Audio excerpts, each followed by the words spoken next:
Hello and welcome to semi circles NEET physics course. हम लोग पढ़ रहे थे motion on a straight line chapter और आज का हमारा टॉपिक होगा इक्वेशंस ऑफ मोशन।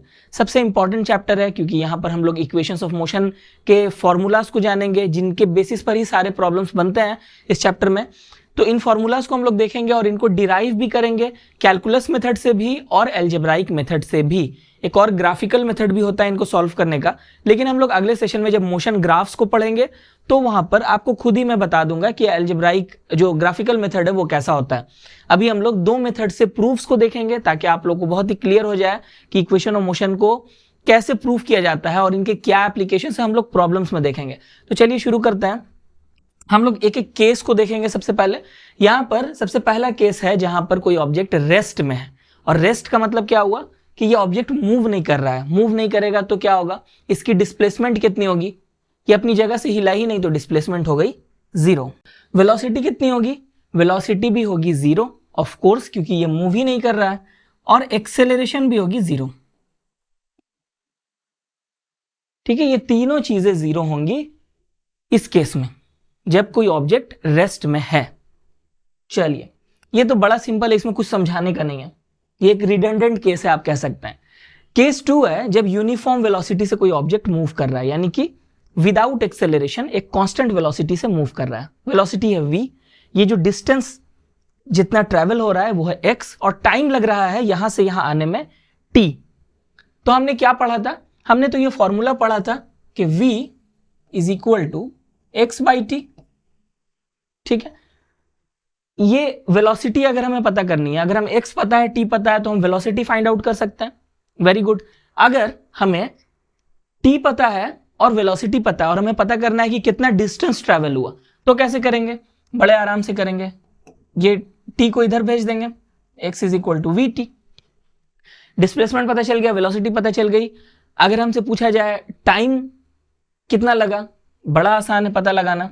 अगर हमें पता है कि v वेलोसिटी से x डिस्टेंस ट्रैवल हुई तो वेलोसिटी कितनी होगी, तो वो होगा x by v. Very simple. और हमसे अगर पूछा जाए एक्सेलरेशन कितना था इस पूरी जर्नी में, तो एक्सेलरेशन होगा 0 क्योंकि ये यूनिफॉर्म वेलोसिटी है, नॉन यूनिफॉर्म नहीं है। तो एक्सेलरेशन का मतलब ही है कि वेलोसिटी नॉन यूनिफॉर्म होगी, यानी अपनी पूरी जर्नी में चेंज होते रहेगी। चलिए, अब हम लोग असली केस में आते हैं जो कि यूनिफॉर्म एक्सेलरेशन का केस है। यानी जितने भी इक्वेशन ऑफ मोशन हम लोग पढ़ेंगे वो यूनिफॉर्म एक्सेलरेशन में पढ़ेंगे, यानी कि एक कांस्टेंट एक्सेलरेशन होगी जो चेंज नहीं होगी, जैसे यहां पर हो रहा है। देखिए, ये जर्नी शुरू हो रही है, यहां पर वेलोसिटी 0 है, यहां पर एक मैक्सिमम वेलोसिटी ये रीच करता है, धीरे धीरे वेलोसिटी बढ़ रही है जैसा आप खुद देख सकते हैं।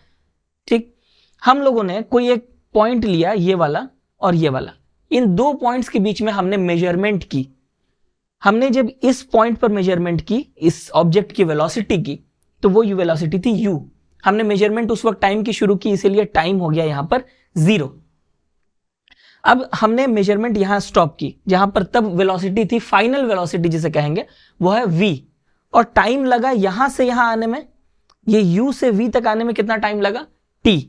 ठीक है, तो एक ऑब्जेक्ट है a एक्सेलरेशन से जब हमने मेजरमेंट शुरू की, जब u वेलोसिटी थी उसकी और टाइम t के बाद में उसकी वेलोसिटी हो गई v।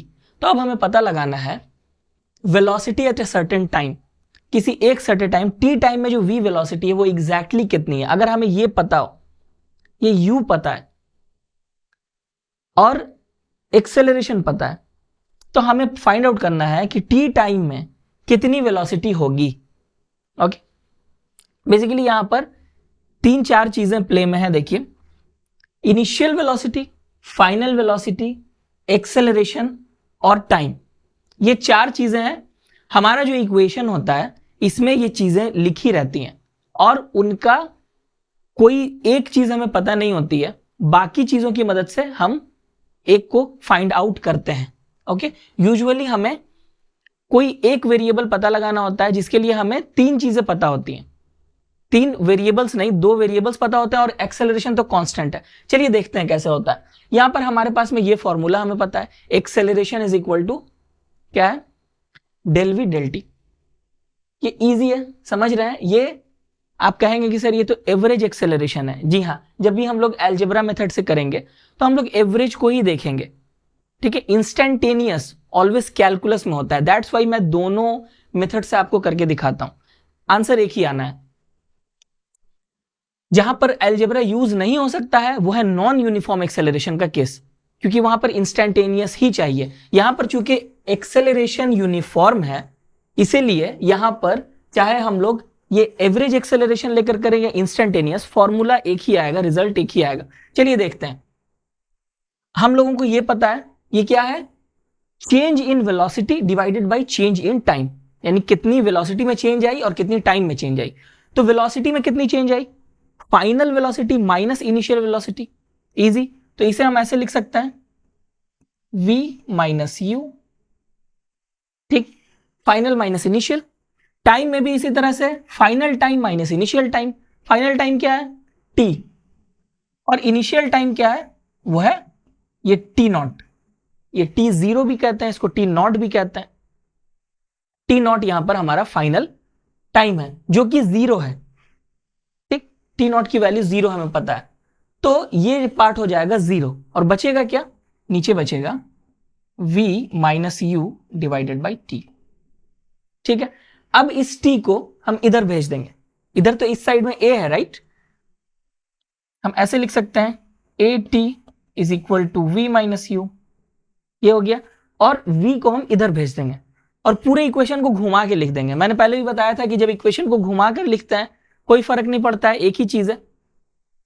तो हम इसे ऐसे लिख सकते हैं v is equal to u plus a t, इस तरह से हम लिख सकते हैं इसे। हमने u को इधर भेजा, ये माइनस यू था, जब इधर आएगा तो ये प्लस यू हो जाएगा, और हमने पूरे इक्वेशन को ऐसे घुमा दिया, यानी v लेफ्ट हैंड साइड को राइट हैंड साइड में लिख दिया एंड वाइस वर्सा। तो ये हो गया हमारा इक्वेशन जो कि है v is equal to u plus a t, ठीक है। ये इक्वेशन जो आया अभी, यहां पे जो प्लस लिखा हुआ है u plus a T, plus तभी होगा जब हम ये एक्सेलरेशन पॉजिटिव एक्सेलरेशन होगी। अगर नेगेटिव एक्सेलरेशन है, यानी कि जैसे जैसे ये ऑब्जेक्ट इनिशियल वेलोसिटी हाई थी और जैसे जैसे ये आगे बढ़ रही है वेलोसिटी कमते जा रही है, क्योंकि नेगेटिव एक्सेलरेशन है, इस केस में यहां पर ये माइनस से रिप्रेजेंट होगा। जब और ऐसे भी आप देखिए, अगर एक्सेलरेशन नेगेटिव होगी तो यहां पर उसका नेगेटिव वैल्यू जब पुट करेंगे तो अपने आप ये वो नेगेटिव वैल्यू प्लस के साथ मल्टीप्लाई होकर माइनस हो जाएगी। इसीलिए हम लोग फॉर्मूला ऐसे ही लिखते हैं, जनरल फॉर्मूला यही है। अगर नेगेटिव एक्सेलरेशन है तो अपने आप वो एडजस्ट हो जाएगा। चलिए, ये हमें समझ में आया अलजेब्रा मेथड से, वेरी सिंपल। सेम चीज कैलकुलस मेथड से करेंगे तो यहां पर calculus a is equal to d v d t, ये इंस्टेंटेनियस एक्सेलरेशन हो गया। अब यहां पर क्या करेंगे, वेरी सिंपल, इसको हम लोग चेंज कर देंगे। इस तरह से हम लिख सकते हैं इसे, अगर इधर कर दिया जाए dv is equal to a d t, ठीक है। अच्छा, अब ये क्या चीज है सर, बोले सर ये क्या किया आपने, आपने तो कहा था कि ये पूरा एक होता है डी डी टी जो होता है कैलकुलस का।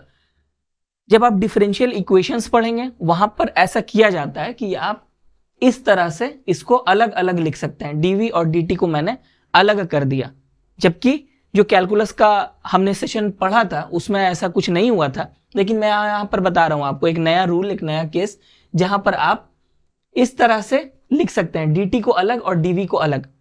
आप कहेंगे सर फिर आपने तो कहा था कि वो डिवीजन नहीं है, लेकिन यहां पर तो वो डिवीजन हो जा रहा है। जी हाँ, इट्स क्वाइट कॉम्प्लेक्स थोड़ा सा। यह है जो रूल्स हैं, जो नॉर्म्स हैं मैथ्स के, उनको हम फॉलो करेंगे, सब कुछ समझ में आ जाएगा धीरे से, ठीक है। इसको हम इस तरह लिख सकते हैं, डिफरेंशियल इक्वेशन इसे ही कहते हैं। तो बाकी के जो रूल्स हैं, अगर आपको कैलकुलस में प्रॉब्लम है तो हमने बनाया हुआ है वीडियो, हमारे डिस्क्रिप्शन में मैं आपको लिंक दे दूंगा, जहां पर डिफरेंशिएशन और इंटीग्रेशन पर मेरे लेक्चर्स हैं, उन्हें आप देख लेंगे तो आपको ओवरऑल सब कुछ समझ में आ जाएगा जो यहां हो रहा है। अच्छा, तो यहां पर अब क्या करेंगे, इसे अब हम इसे इंटीग्रेट करेंगे। ओके, तो हम इसे ऐसे लिखेंगे, इंटीग्रेटिंग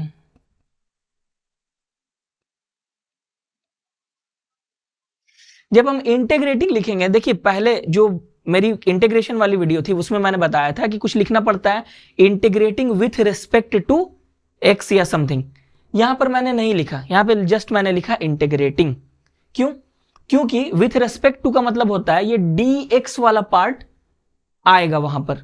फॉर एग्जाम्पल अगर कोई y है, अगर इसे मैं कहता हूं integrating with respect to x, इसका मतलब है ये क्या बन जाएगा, integrating with respect to x।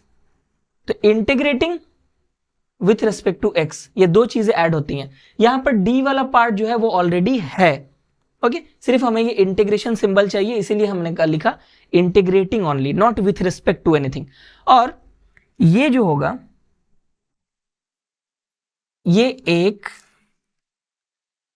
Definite integral होगा। ये भी यहां से ऑब्वियस है क्योंकि हमारे पास में लिमिट्स मौजूद है, तो हम डेफिनेट इंटीग्रल करेंगे।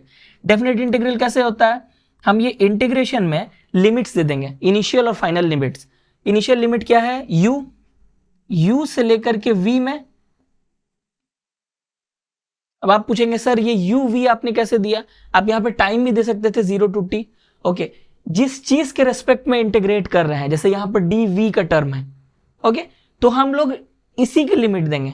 dv क्या है, वेलोसिटी को एक्चुअली डिफरेंशिएट किया जा रहा है, तो उसी की लिमिट्स देंगे u और v। यहां पर टाइम के रिलेशन में है, विथ रिस्पेक्ट टू टाइम है, तो टाइम की हम लिमिट्स देंगे, यानी कि ऐसे होगा 0 to t a dt। समझ गए? अब इंटीग्रेशन ऑफ dv क्या होगा, मैंने बताया था कि इस तरह से आप समझ सकते हैं इसको कि ये इंटीग्रेशन और d एक दूसरे को नलिफाई कर देते हैं, और बचता क्या है हमारे पास में, v, जिसकी लिमिट्स होगी u to v। और ये a जो है ये कांस्टेंट है, कांस्टेंट है तो ये बाहर निकल जाएगा। और ये dt की इंटीग्रेशन क्या होगी, t 0 to t। आप कहेंगे सर यहां पर जो वेरिएबल है और जो एक फिक्स्ड लिमिटिंग वैल्यू है, ये दोनों मतलब ये वेरिएबल है और ये कांस्टेंट है, लेकिन दोनों को आपने एक ही सिंबल से लिखा है, ये भी t वो भी t। यूजुअली होता है t का इंटीग्रेशन 0 to 5 किसी नंबर पर, लेकिन ये t to t ऐसा भी किया जाता है। ये कन्वेंशन है, जब हमें एक चाहिए होता है कोई वेरिएबल, हमें कोई फिक्स्ड वैल्यू नहीं चाहिए, हमें चाहिए एक इक्वेशन, तो हम लोग ऐसा करते हैं कि हम लोग अपर लिमिट में या लोअर लिमिट में जैसी हमारी नीड हो, हम लोग उसी वेरिएबल को लिख देते हैं ताकि हमें एक इक्वेशन मिल जाए। चलिए, अब इसके बाद क्या होगा, upper limit minus lower limit, ऐसे लिख सकते हैं हम इसे। तो ये upper limit minus lower limit is equal to a into t minus 0। ये t माइनस 0 हो गया। अच्छा, अब इसको हम at लिख सकते हैं डायरेक्ट, तो ये हो जाएगा v minus u is equal to at। या फिर इसे हम u को इधर भेज देंगे तो क्या हो जाएगा, v is equal to u plus at। चलिए, तो ये हमें पता चल गया, सेम यही रिजल्ट आया, v is equal to u plus at। वहां पर भी यही रिजल्ट आया था, अलजेब्रा मेथड में, कैलकुलस मेथड में भी सेम रिजल्ट आया हमारे पास में। अब करते हैं प्रॉब्लम। चलिए, प्रॉब्लम है कि एक प्रोटॉन है with an initial speed of 3 into 10 to the power 4 metre per second. 3 into 10 to the power 4 metre per second की वेलोसिटी से एक प्रोटॉन क्या कर रहा है, इनिशियल स्पीड है ये। जो जो वैल्यूज हमें पता है हम लिखते जाएंगे। इनिशियल वेलोसिटी यानी कि v is equal to 3 into 10 to the power 4 metre per second. आप कहेंगे सर ये तो स्पीड लिखा है। देखिए, स्पीड और वेलोसिटी हम कह सकते हैं कि वेलोसिटी एक तरह की स्पीड है। ओके, यानी कहने का मतलब है स्पीड अगर किसी चीज की एक पार्टिकुलर डायरेक्शन में, डायरेक्शन चेंज नहीं हो रही है, डायरेक्शन पार्टिकुलर है या फिर इंस्टेंटेनियस है, तब तो कोई बात ही नहीं है, तो सिर्फ उसमें डायरेक्शन वाला पार्ट ऐड कर देने से स्पीड वेलोसिटी बन जाएगी। समझ पा रहे हैं? इसीलिए हम लोग इंटरचेंजेबली कहीं कहीं यूज कर लेते हैं। यहां पर देखिए, speed is equal to, speed है 3 into 10 to the power 4 metre per second, enters a region where it experiences a uniform electric field. एक यूनिफॉर्म इलेक्ट्रिक फील्ड इस पे एक्सपीरियंस होता है। वो इलेक्ट्रिक फील्ड क्या करता है, the electric field causes the proton to accelerate at a rate of 5 into 10 to the power 11 metre per second. यानी एक्सेलरेशन ये प्रोवाइड करता है कितना, 5 into 10 to the power 11 metre per second square. How long will it take the proton to triple its speed, तो कितना time लगेगा proton को अपनी स्पीड ट्रिपल करने में। यानी फाइनल वेलोसिटी भी हमें पता है, फाइनल वेलोसिटी कितनी है 3u, यानी इनिशियल वेलोसिटी का 3 टाइम्स, और इसे हम ऐसे लिख सकते हैं 9 × 10⁴ मीटर पर सेकेंड। चलिए ये समझ में आ गया। अब हमें क्या नहीं पता है, हमें t नहीं पता है, तो ये इक्वेशन हम यूज करेंगे। v पता है, u पता है, a पता है, t नहीं पता है। कोई 3 चीजें पता होंगी 4 में से, तो चौथा निकल जाएगा। Very simple. चलिए अब इसे सॉल्व करते हैं। v = u + at, यहां पर हमें निकालना है अगर t की वैल्यू, तो हम क्या करेंगे, हम लोग इस तरह लिख सकते हैं v - u/a। ये u को हमने इधर भेजा, a को नीचे भेजा, ठीक है। अब सारी वैल्यूज पुट कर देनी है, बहुत सिंपल क्वेश्चन है। v की वैल्यू हो गई 9 × 10⁴ - 3 × 10⁴ डिवाइडेड बाई 5 × 10⁻11, ठीक है। ये ऊपर मीटर पर सेकेंड और यहां पर मीटर पर सेकेंड स्क्वायर। अब इसे जब घटाएंगे तो हमें क्या मिलेगा, 6 × 10⁴ डिवाइडेड बाई 5 × 10⁻11। फाइनल रिजल्ट हमारा क्या आएगा, यहां पर इसे हम लोग लिख सकते हैं 10⁻⁻7 हो जाएगा ये, और ये 6/5 को हम लोग क्या लिख सकते हैं, 6/5 = 1.2 × 10⁻⁻7 सेकेंड। ये है t की वैल्यू, ठीक है।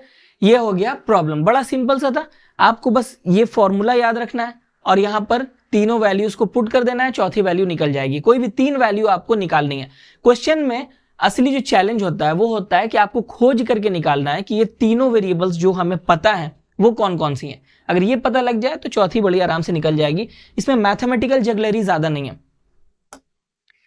चलिए अब हम लोग अगले केस की तरफ आते हैं। अगली चीज जो यूनिफॉर्म एक्सेलरेशन का सेकंड केस है, सेकंड जो इक्वेशन है वो है displacement at a certain time. एक पर्टिकुलर टाइम में कितनी डिस्प्लेसमेंट हुई। यहां पर हम लोग मानते हैं कि यहां से हमारी कैलकुलेशन वेलोसिटी और डिस्टेंस दोनों 0 है। अच्छा, यहां पर एक चीज को याद रखिए, जब भी यहां पर x की वैल्यू आएगी, जब भी x लिखा हुआ आएगा, इसका मतलब होता है पोजीशन। और पोजीशन का मतलब क्या है, पोजीशन का मतलब है कोई ऑब्जेक्ट ओरिजिन से कितनी दूर है। इसको हम लोग ओरिजिन मान लेते हैं, इस जगह को, ये जो पॉइंट है ये ओरिजिन है। अगर ये ओरिजिन है तो यहां से हम लोग मेजरमेंट अपनी शुरू करेंगे डिस्प्लेसमेंट की। पोजीशन हमारा क्या होगा, x = 0, यहां पर पोजीशन होगी 0, यहां होगी पोजीशन x 0, यहां होगी पोजीशन x। डिस्प्लेसमेंट क्या होता है, जब हम दो पोजीशंस को घटाते हैं, इनिशियल फाइनल माइनस इनिशियल, जब फाइनल और इनिशियल पोजीशंस को माइनस करते हैं, घटाते हैं, तो हमें मिलता है डिस्प्लेसमेंट। तो डिस्प्लेसमेंट आपको इसी तरह नहीं मिलेगा, आपको दोनों पोजीशंस को घटाना होगा। तो पोजीशन और डिस्प्लेसमेंट में फर्क यही है, पोजीशन का मतलब है ओरिजिन से किसी ऑब्जेक्ट की डिस्टेंस, और डिस्प्लेसमेंट का मतलब है इनिशियल पोजीशन से फाइनल पोजीशन की डिस्टेंस, ठीक है, इन स्ट्रेट लाइन। ये है डिस्प्लेसमेंट, यही फर्क है। क्योंकि हम लोग यहाँ स्ट्रेट लाइन की बात कर रहे हैं तो बार बार ये मेंशन करने की जरूरत नहीं है, इन स्ट्रेट लाइन, ठीक है। ये हो गया हमारा इक्वेशन। तो यहां से हमने मेजरमेंट शुरू किया, हमें पता है यहाँ वेलोसिटी और डिस्प्लेसमेंट, यहाँ वेलोसिटी और पोजीशन 0 है। यहां से हमने मेजरमेंट शुरू किया जहां वेलोसिटी है u, टाइम है 0 और पोजीशन है x0, और यहां पर वेलोसिटी है v, टाइम है t और पोजीशन है x। तो हमें डिस्प्लेसमेंट जो है यहां से, जहां से हमने कैलकुलेशन शुरू किया इनिशियल से फाइनल के बीच में, कितना डिस्प्लेसमेंट तय हुआ, वो होगा x - x0, जिसे हम s करके लिखते हैं। ये s क्या है, डिस्प्लेसमेंट। तो यहां पर एवरेज वेलोसिटी का फॉर्मूला क्या है, डेल्टा x/डेल्टा t। फाइन। अब हम लोग क्या करेंगे, देखिए एवरेज वेलोसिटी को हम ऐसे भी लिख सकते हैं जैसे हम नॉर्मली एवरेज फाइंड आउट करते हैं। एवरेज कैसे फाइंड आउट करते हैं हम लोग दो चीजों का एवरेज, दो नंबर्स का एवरेज कैसा होता है, दोनों को जोड़ देते हैं और 2 से डिवाइड कर देते हैं, तो ये 2 नंबर का एवरेज हुआ। n नंबर का एवरेज कैसे होता है, n नंबर्स को जोड़ के n से डिवाइड कर देते हैं। तो यहां पर भी हम वही करेंगे, हम लोग यहां पर v plus you divided by 2। अगर ऐसा लिखेंगे तो ये एवरेज वेलोसिटी हो जाएगी, क्योंकि वेलोसिटी एक लीनियर वे में बढ़ रही है, तो दैट इज परफेक्टली फाइन कि ऐसा हम लिख सकते हैं, इसमें कोई एरर नहीं है। अच्छा, और ये डेल्टा एक्स जो है ये क्या है, चेंज इन पोजीशन, डिस्प्लेसमेंट जिसे हम कहते हैं, तो ये क्या होगी, x minus x not divided by t minus 0। ये t नॉट को हमने 0 लिख दिया, ठीक है। अब इसे सॉल्व किया जाए, x minus x naught is equal to, ये t की वैल्यू हम इधर भेज देते हैं, तो ये हो जाएगा half v plus u into t. ये समझ में आया, बहुत सही। अब ये जो x माइनस एक्स नॉट है इसे ही तो हम डिस्प्लेसमेंट कहते हैं, राइट। तो हम इसे लिख सकते हैं इस तरह, s, सीधा साधा हम इसे s लिख सकते हैं, displacement is equal to half, ये जो v है ये हमें नहीं चाहिए, क्योंकि v हमेशा हम लोग जहां से मेजरमेंट शुरू करते हैं वहां पर हमें पता रहता है कि वहां पे वेलोसिटी कितनी है। अब t सेकंड बाद कितनी होगी, वो इस चीज को पहले से कैलकुलेट करना तब करना, ये प्रैक्टिकल नहीं है। प्रैक्टिकली हमें इनिशियल वेलोसिटी पता होती है, फाइनल नहीं पता होती है। तो हम ऐसा चाहेंगे कि इस फॉर्मूला में जैसे एक्सेलरेशन नहीं है, एक्सेलरेशन पता होती है हमें यूजुअली जब हम मेजरमेंट करते हैं, तो इसीलिए हम इसको ऐसा ये फॉर्म में लाएंगे जो ज्यादा यूजफुल हो। और उसके लिए क्या करेंगे, हम ये वेलोसिटी हमें नहीं चाहिए, हमें एक्सेलरेशन चाहिए। तो हम इसे v का हमने फॉर्मूला जाना हुआ, हमने अभी हमने पिछली बार जो पढ़ा, v is equal to u plus a t, हमने इसी फॉर्मूला को यहां यूज करेंगे, तो हो जाएगा u plus a T plus you, ये वाला u इंटू टी। समझ में आ रहा है, v को हमने u प्लस ए टी लिखा और प्लस u ये वाला है, और यहां पर टाइम t। अब ये क्या होगा, 2u plus a T into T, ठीक है। अब जब हम लोग ये हाफ और ये t इन दोनों को मल्टीप्लाई करेंगे अंदर में हर टर्म के साथ, तो क्या होगा, ये हाफ जब इस 2u के साथ जाएगा तो हाफ और 2 कैंसिल हो जाएंगे, ये u बचेगा और मल्टीप्लाइड बाई t, तो ये हो जाएगा ut। ओके, या फिर मैं इसे 2 स्टेप्स में कर देता हूं ताकि समझने में इजी हो। ये हाफ को मैं अंदर मल्टीप्लाई करता हूं, तो ये हो जाएगा u plus half a T into T, ठीक है। अब ये t अंदर मल्टीप्लाई होगा तो क्या हो जाएगा, you t plus half a t square, और ये हो गया हमारा फॉर्मूला। ये है सेकेंड फॉर्मूला हमारा मोशन का, जो s is equal to u t plus half a t square. यहां पर हमें क्या क्या पता है, डिस्प्लेसमेंट, इनिशियल वेलोसिटी, टाइम और एक्सेलरेशन, ये 4 चीजें इस इक्वेशन में है। इनमें से कोई 3 पता होंगी तो हम लोग फाइंड आउट कर सकते हैं चौथी चीज को।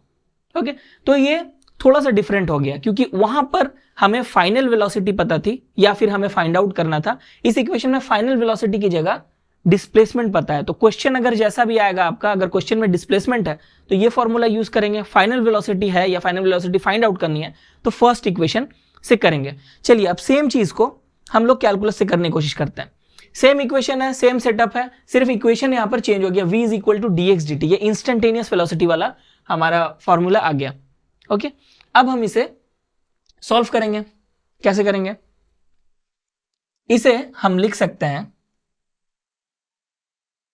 कुछ इस तरह से, v d t is equal to d x, ठीक है। अच्छा, अब इसे हम घुमा सकते हैं और इंटीग्रेट कर सकते हैं बोथ साइड्स। हम इसे लिखेंगे इंटीग्रेटिंग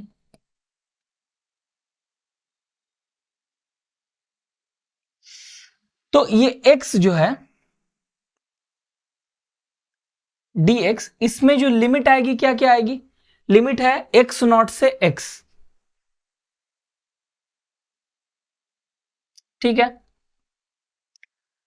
ये जो v dt का टर्म है इसे हम ऐसे लिखेंगे, इंटीग्रेशन ऑफ v dt, और टाइम के रेस्पेक्ट में इंटीग्रेशन है तो टाइम की लिमिट्स लिखेंगे, क्या क्या है? 0 से लेकर t, ओके।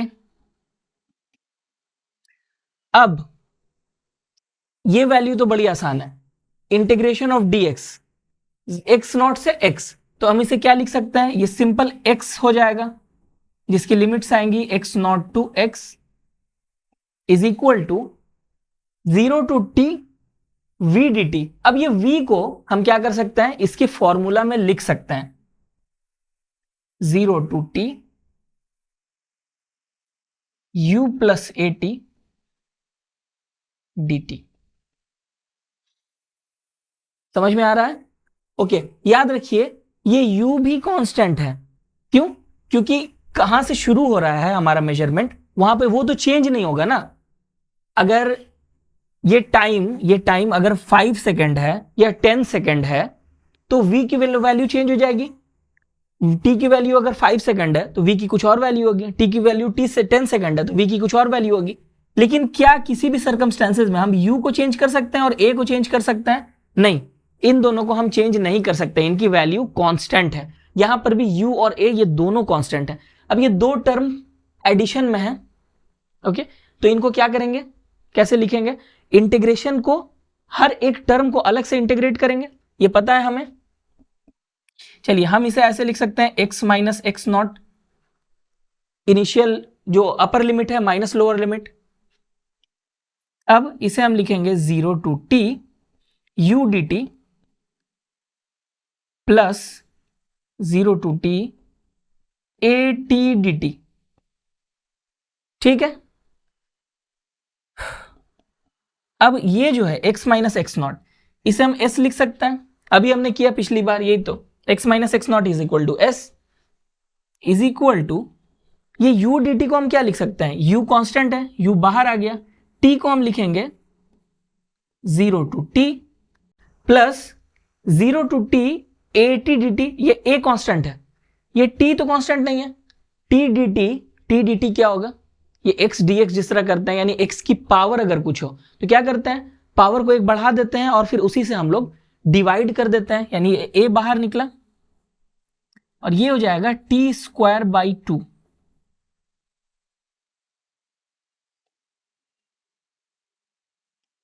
अब इसे लिखेंगे हम t minus 0 plus a into same t square by 2 minus 0, ठीक है। ये 0 टर्म गायब हो जाएगा तो हमारे पास क्या बचेगा? सॉरी, ये u होगा, तो बचेगा ut plus half at square.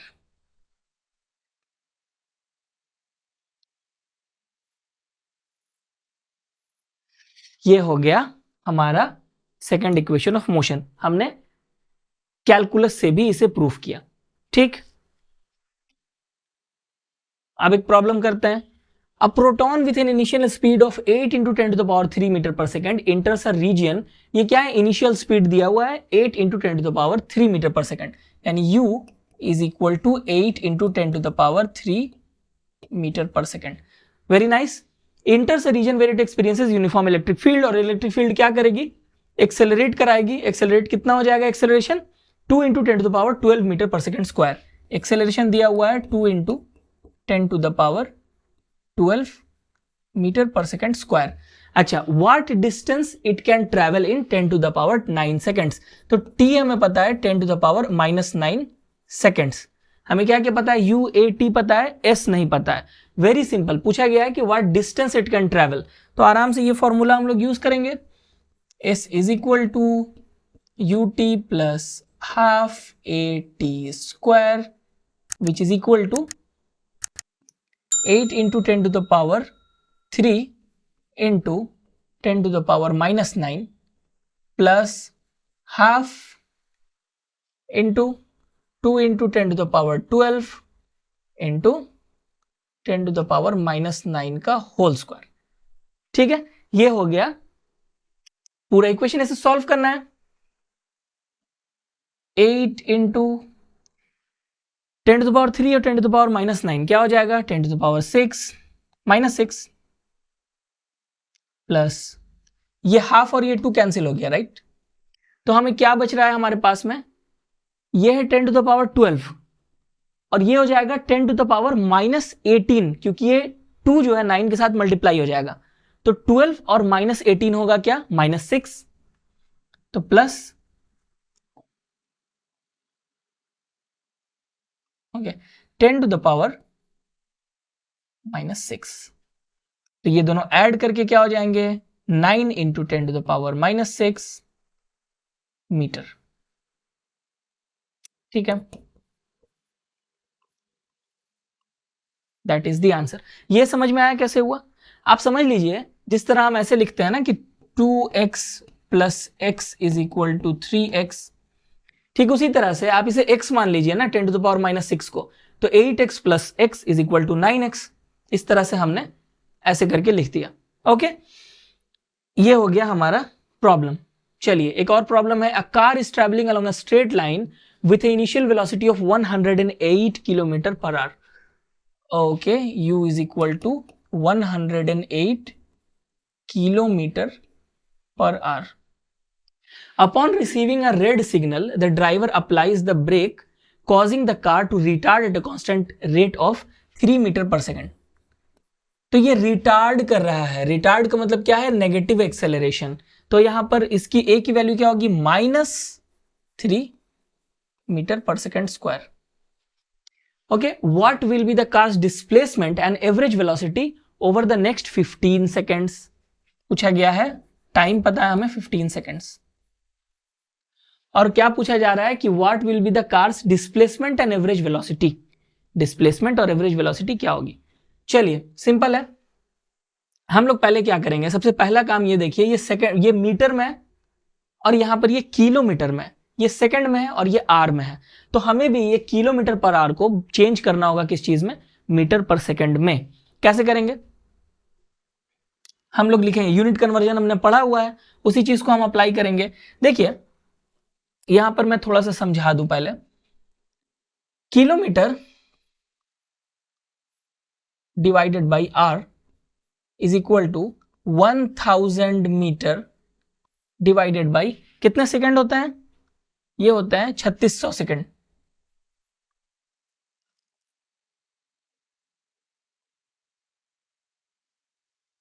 Okay, ये है फॉर्मूला। तो ये कैंसिल हो गया, 2 जीरोस। तो बचता क्या है? बचता है, जब हम लोग 2 से मल्टीप्लाई करेंगे तो बचेगा 5/18। ओके, यानी कि 1 km/h 1 km/h is equal to 5/18 metre per second. ये हमारा मैजिक नंबर है। अगर हम किसी भी km/h वाले क्वेश्चन को, जो टर्म है हमारा, उसमें 5/18 से अगर मल्टीप्लाई कर देंगे तो it will become metre per second. Okay, क्योंकि इसका प्रूफ भी हमें जाना है। अगर आप ये नंबर भूल गए कोई टेंशन नहीं है, आप सीधा 1000/3600 कर देंगे। ओके, ये 3600 कहां से आया बाय द वे? एक घंटे में 60 मिनट होते हैं और हर मिनट में 60 सेकंड होते हैं, तो 60 × 60 विच इज 3600। ओके, तो हम भी यहां पर क्या करेंगे? ये 108 किलोमीटर को हम लोग लिख सकते हैं 108 × 5/18, ये हो गया मीटर/सेकंड। अब क्या ये कैंसिल आउट होगा? बिल्कुल होगा। हम लोग इसे कैंसिल आउट करेंगे। एक बार आएगा 9, सॉरी ये 9 से ही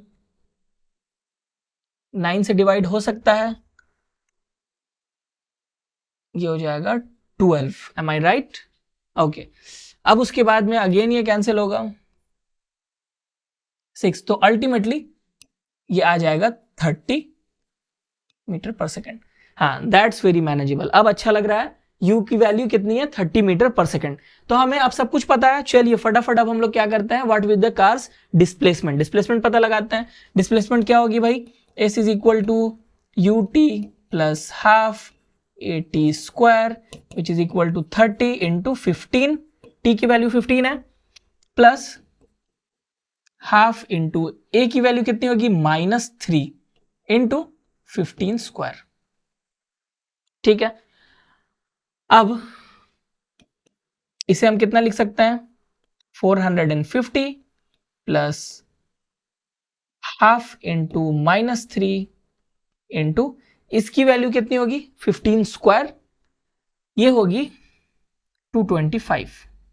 तो अब आगे सॉल्व करेंगे, इसको कितना आएगा 450 और यहां पर ये -450 माइनस ये जो पार्ट है इसको हम लोग सॉल्व कर लेंगे। ये कितना हो गया, तो ये वैल्यू आएगी half into 675 which would be equal to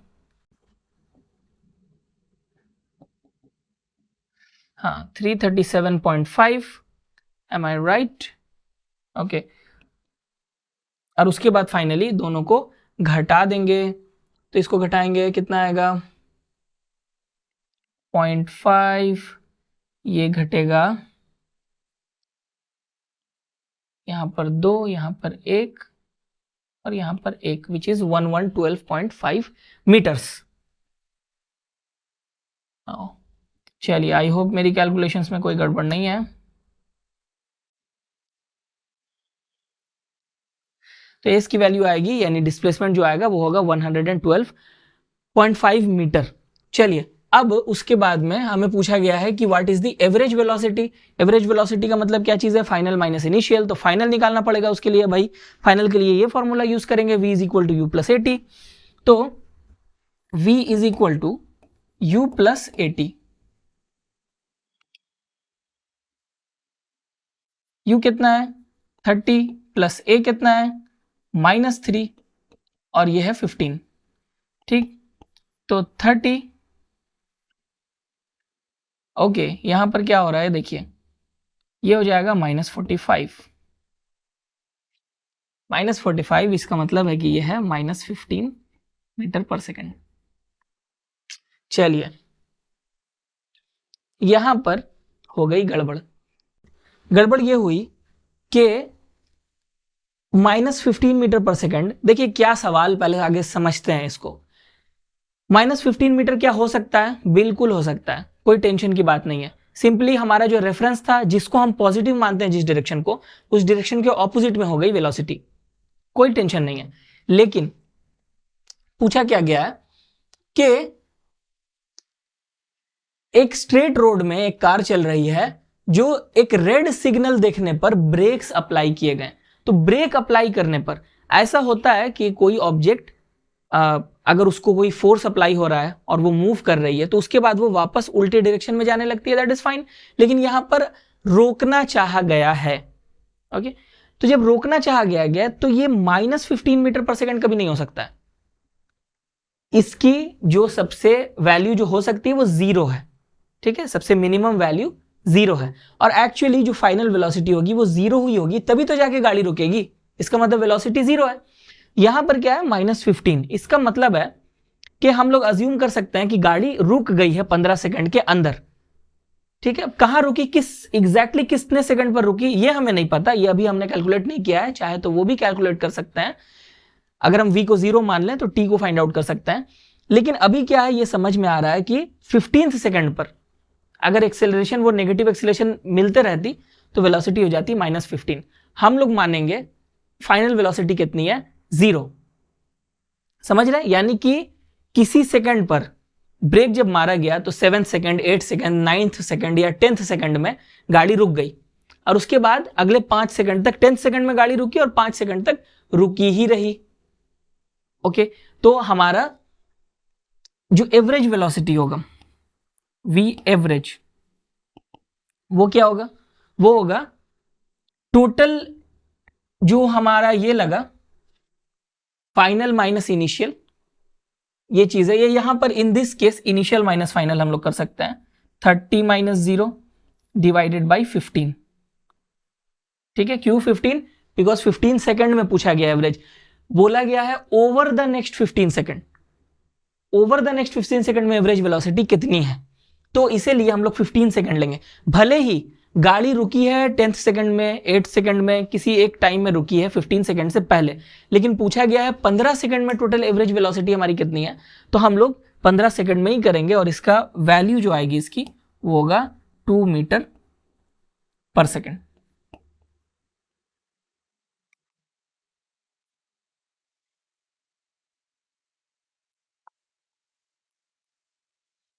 तो दिस इज द क्वेश्चन। ये बड़ा ट्रिकी पार्ट था, आप इसको समझना होगा कि क्या हो रहा है यहां पर। वेलोसिटी नेगेटिव नहीं हो सकती है इन दिस पार्टिकुलर केस जहां पर ब्रेक अप्लाई किया गया। ब्रेक अप्लाई करने पे गाड़ी उल्टी नहीं जाती है, तो जब भी वेलोसिटी 0 हुई उसके बाद से वो फिर नेगेटिव या पॉजिटिव कोई और वैल्यू में नहीं गई, वो 0 पर ही रुक गई। तो इसीलिए फाइनल वेलोसिटी हम लोग 0 ही अज्यूम करेंगे। अगर ऐसा होता, पूछता कि 2 सेकंड में बताओ एवरेज वेलोसिटी कितनी है, मान लीजिए आपने ब्रेक लगाया और 2 सेकंड में गाड़ी रुकी ही नहीं, अभी रुक रही है लेकिन रुकी नहीं है पूरी तौर पर, तो हम लोग फिर कोई एक पॉजिटिव वैल्यू आती 30 से कम, जिसको हम लोग घटा करके एवरेज वेलोसिटी निकालते हैं। लेकिन यहां पर ऑलरेडी गाड़ी रुक चुकी है 15 सेकंड से कुछ सेकंड पहले ही। ओके, अब हमारा अगला यह है कि velocity at a certain displacement, एक सर्टेन डिस्प्लेसमेंट पर वेलोसिटी कितनी होगी, यानी पूछा जाएगा कि इस डिस्प्लेसमेंट अगर ट्रैवल हो चुका है तो वेलोसिटी कितनी होगी। याद रखिए कि फाइनल वेलोसिटी नहीं थी उस फॉर्मूला में, s = ut + ½ ft स्क्वायर। अब हम लोग ऐसा एक फॉर्मूला यूज करेंगे जहां पर फाइनल वेलोसिटी और डिस्प्लेसमेंट दोनों हो, तभी तो ये चीज फाइंड आउट कर पाएंगे। इसके लिए हम क्या करेंगे, हमें एक इक्वेशन चाहिए जो है एवरेज वेलोसिटी का। एवरेज वेलोसिटी कितनी होती है, ΔX/ΔT। ठीक है, ये एवरेज वेलोसिटी को हम लोग कैसे लिख सकते हैं, हमने पहले भी ये काम किया है, v + u / 2 = ये क्या है, ΔX यानी कि पोजीशन का चेंज, इसी को हम तो s भी लिख सकते हैं, और टाइम है t। इस तरह लिख सकते हैं क्या, v + u = v + u = 2s/t। चलिए, ये एक इक्वेशन हमें मिला, इसे हम मान लेते हैं equation number 1। Got it. Same अब हम लोग करके देखते हैं कुछ और काम। हमने ये पढ़ा है v = u + at। यहां पर हम u को इधर भेजते हैं, तो क्या होगा, v - u = at। ओके, इसे हम मान लेते हैं इक्वेशन 2। अब हमें करना यह है, इन दोनों इक्वेशंस को मल्टीप्लाई करना है। मल्टीप्लाई करेंगे क्या होगा, ऐसे लिख सकते हैं कि by equation 1 multiplied by equation 2 we get. अच्छा, एक फॉर्मूला आपको यहां पर याद होना चाहिए, वो कौन सा फॉर्मूला है, वो फॉर्मूला है कुछ इस तरह का, a + b × a - b = a² - b²। ठीक, वही चीज यहां करेंगे, क्या होगा, v + u × v - u = 2s/t × at। ठीक है, ये t कैंसिल हो जाएगा, और फाइनली हमारे पास क्या बचेगा, a + b × a - b है, तो ये हो जाएगा v² - u² = 2as। This is the formula. यह हमारा थर्ड इक्वेशन ऑफ मोशन आया, जहां पर हमारे पास एक्सेलरेशन, डिस्प्लेसमेंट, इनिशियल वेलोसिटी और फाइनल वेलोसिटी है, टाइम का टर्म नहीं है, टाइम कैंसिल आउट हो गया। ठीक, इस इक्वेशन को भी हम लोग यूज कर सकते हैं। यहां पर भी देखिए 4 चीजें हैं, जो भी 3 पता है, जो चौथा निकल जाएगा। सेम काम अगर कैलकुलस मेथड से करते हैं तो क्या होगा, ये a को, ये जो हमने लिखा है a = dv/dt, ये a का इंस्टेंटेनियस एक्सेलरेशन का फॉर्मूला है। इसको हम लोग क्या इस तरह लिख सकते हैं,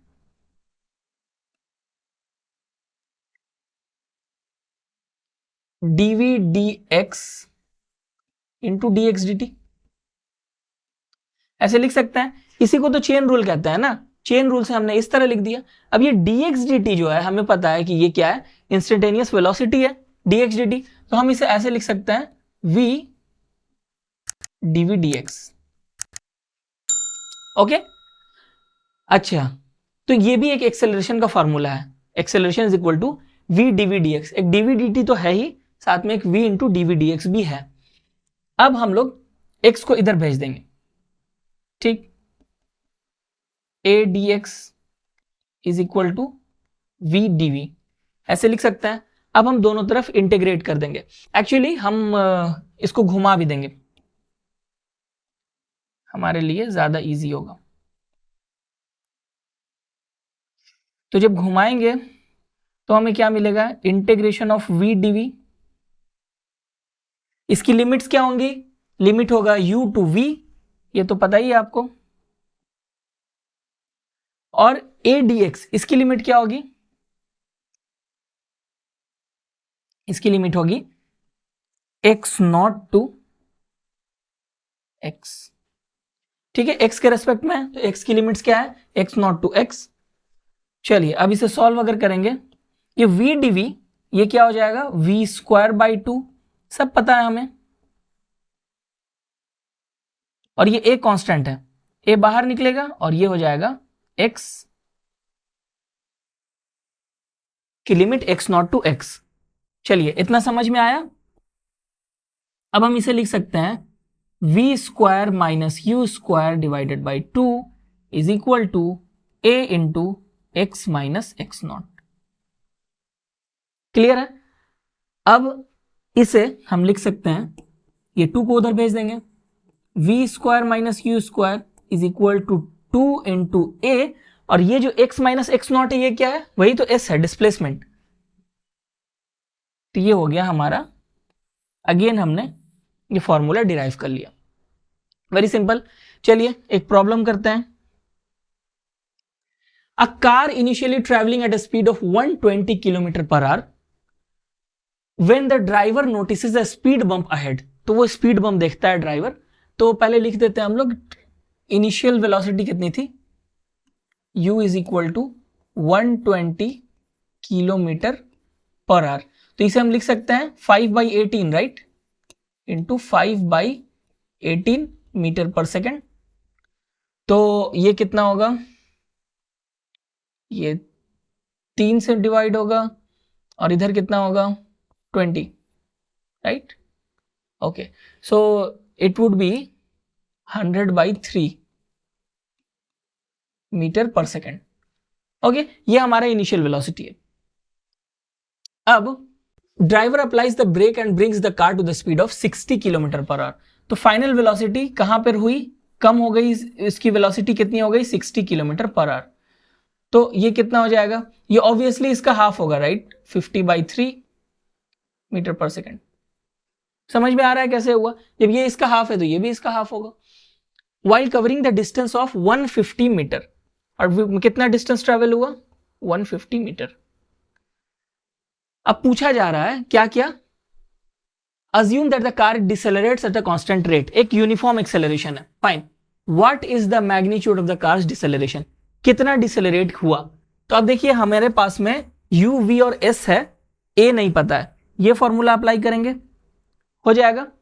ओके, चलिए करते हैं।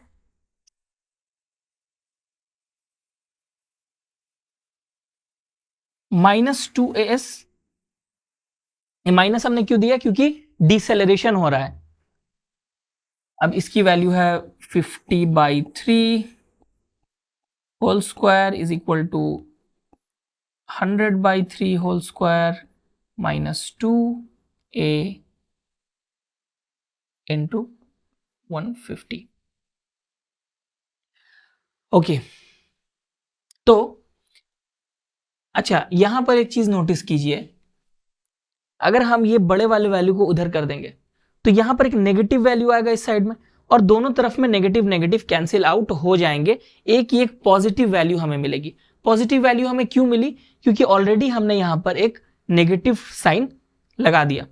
अगर हम यहां पर पॉजिटिव साइन लगाते हैं तो क्या होता, तो फिर हमारे पास में यहां एक की जो वैल्यू आती वो नेगेटिव वैल्यू आती, और नेगेटिव वैल्यू ये दर्शाती कि ये डिसेलरेशन है, नेगेटिव एक्सेलरेशन है, ठीक। तो दोनों तरीके से करना ही सही है। हमने यहाँ पे ऑलरेडी माइनस लगा दिया है, अगर आप नहीं भी लगाएंगे, इसलिए मैं कहता हूं कि आप सिर्फ प्लस करके ही करिए। इनफैक्ट हम भी यहाँ पर प्लस करके करते हैं, तो मेक थिंग्स सिंपलर, कि आपको कभी कोई कंफ्यूजन नहीं होगी। अगर वैल्यू नेगेटिव आती है इसका मतलब कि आपका ये एक्सेलरेशन नहीं थी, डिसेलरेशन था। चलिए अब यहां पर इस वैल्यू को हम सॉल्व करते हैं। कितना आएगा? 50 square minus 100 square divided by 9। ये 3 स्क्वायर को मैंने 9 लिख दिया, और ये 300A हो गया। 2 into 150 which is equal to 300A। तो A की वैल्यू आएगी, A की वैल्यू कितनी आएगी? इसको मैं नीचे अगर भेज दूंगा, ये 100 हो जाएगा, 4 0 राइट, माइनस, अच्छा यहाँ एक माइनस यहाँ आएगा। 50 के लिए मैंने किया 25 और उसके बाद 2 zeros divided by 9 into 300।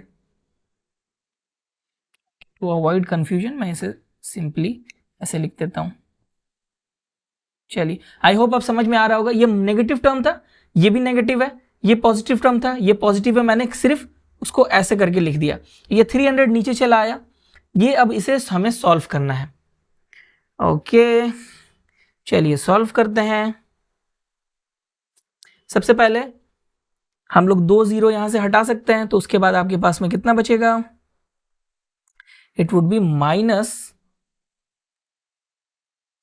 75,009 into 300। ये इतना आएगा, इसको घटाकर आएगा माइनस 7500। ये 2 zeros, ये 2 zeros कैंसिल आउट हो जाएंगे, ठीक है। और ये 3 इससे डिवाइड होगा, कितना आएगा हमारे पास में? 25। ओके, सो फाइनली हमारे पास जो रिजल्ट आएगा वो होगा -25/9 metre per second square. This is the answer, this is the negative acceleration that we are asked about. Okay, तो ये हो गया हमारे पास में फाइनल फॉर्मूला। अब इसको क्या फर्दर सिंप्लीफाई किया जा सकता है? आई डोंट थिंक सो, ये ऐसे ही रहेगा। चलिए, -25/9। अब पूछा जा रहा है कि how much time is required for the car to decrease its speed. कितना टाइम लगेगा, ये जो डिक्रीज हुआ स्पीड में, इसमें कितना टाइम लगा? तो बहुत ही सिंपल है, हमें सारी चीजें पता है, हम बस सिंपली यहां पर पुट करेंगे v is equal to u plus minus 80 में, तो हम टाइम को फाइंड आउट कर सकते हैं। चलिए करते हैं। v is equal to u minus, अच्छा प्लस ही लिखते हैं, चलिए इसको प्लस 80। ओके, तो यहां पर t की वैल्यू कितनी आएगी? t is equal to v minus u by a, इसकी वैल्यू है -50/3, मतलब ये 50/3 माइनस 100/3 डिवाइडेड बाई -25/9।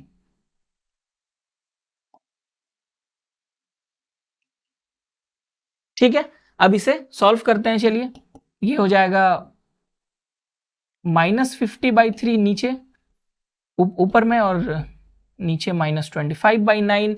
ये चीजें ऊपर नीचे जाएंगी तो कैसा हो जाएगा? चलिए कुछ इस तरह से होगा। ये पहले तो माइनस माइनस कैंसिल हो जाएंगे ऊपर नीचे। अब ये 50 इंटू ये 9 ऊपर चला जाएगा, और 25 इंटू ये 3 नीचे आ जाएगा। तो ये यहां से एक दूसरे से डिवाइड होंगे, ये भी डिवाइड होगा, तो हमारे पास में आ जाएगा 6। तो t की वैल्यू हो गई 6 सेकेंड। 6 सेकेंड लगे v1 से u से v तक आने में। Okay, so this is the question.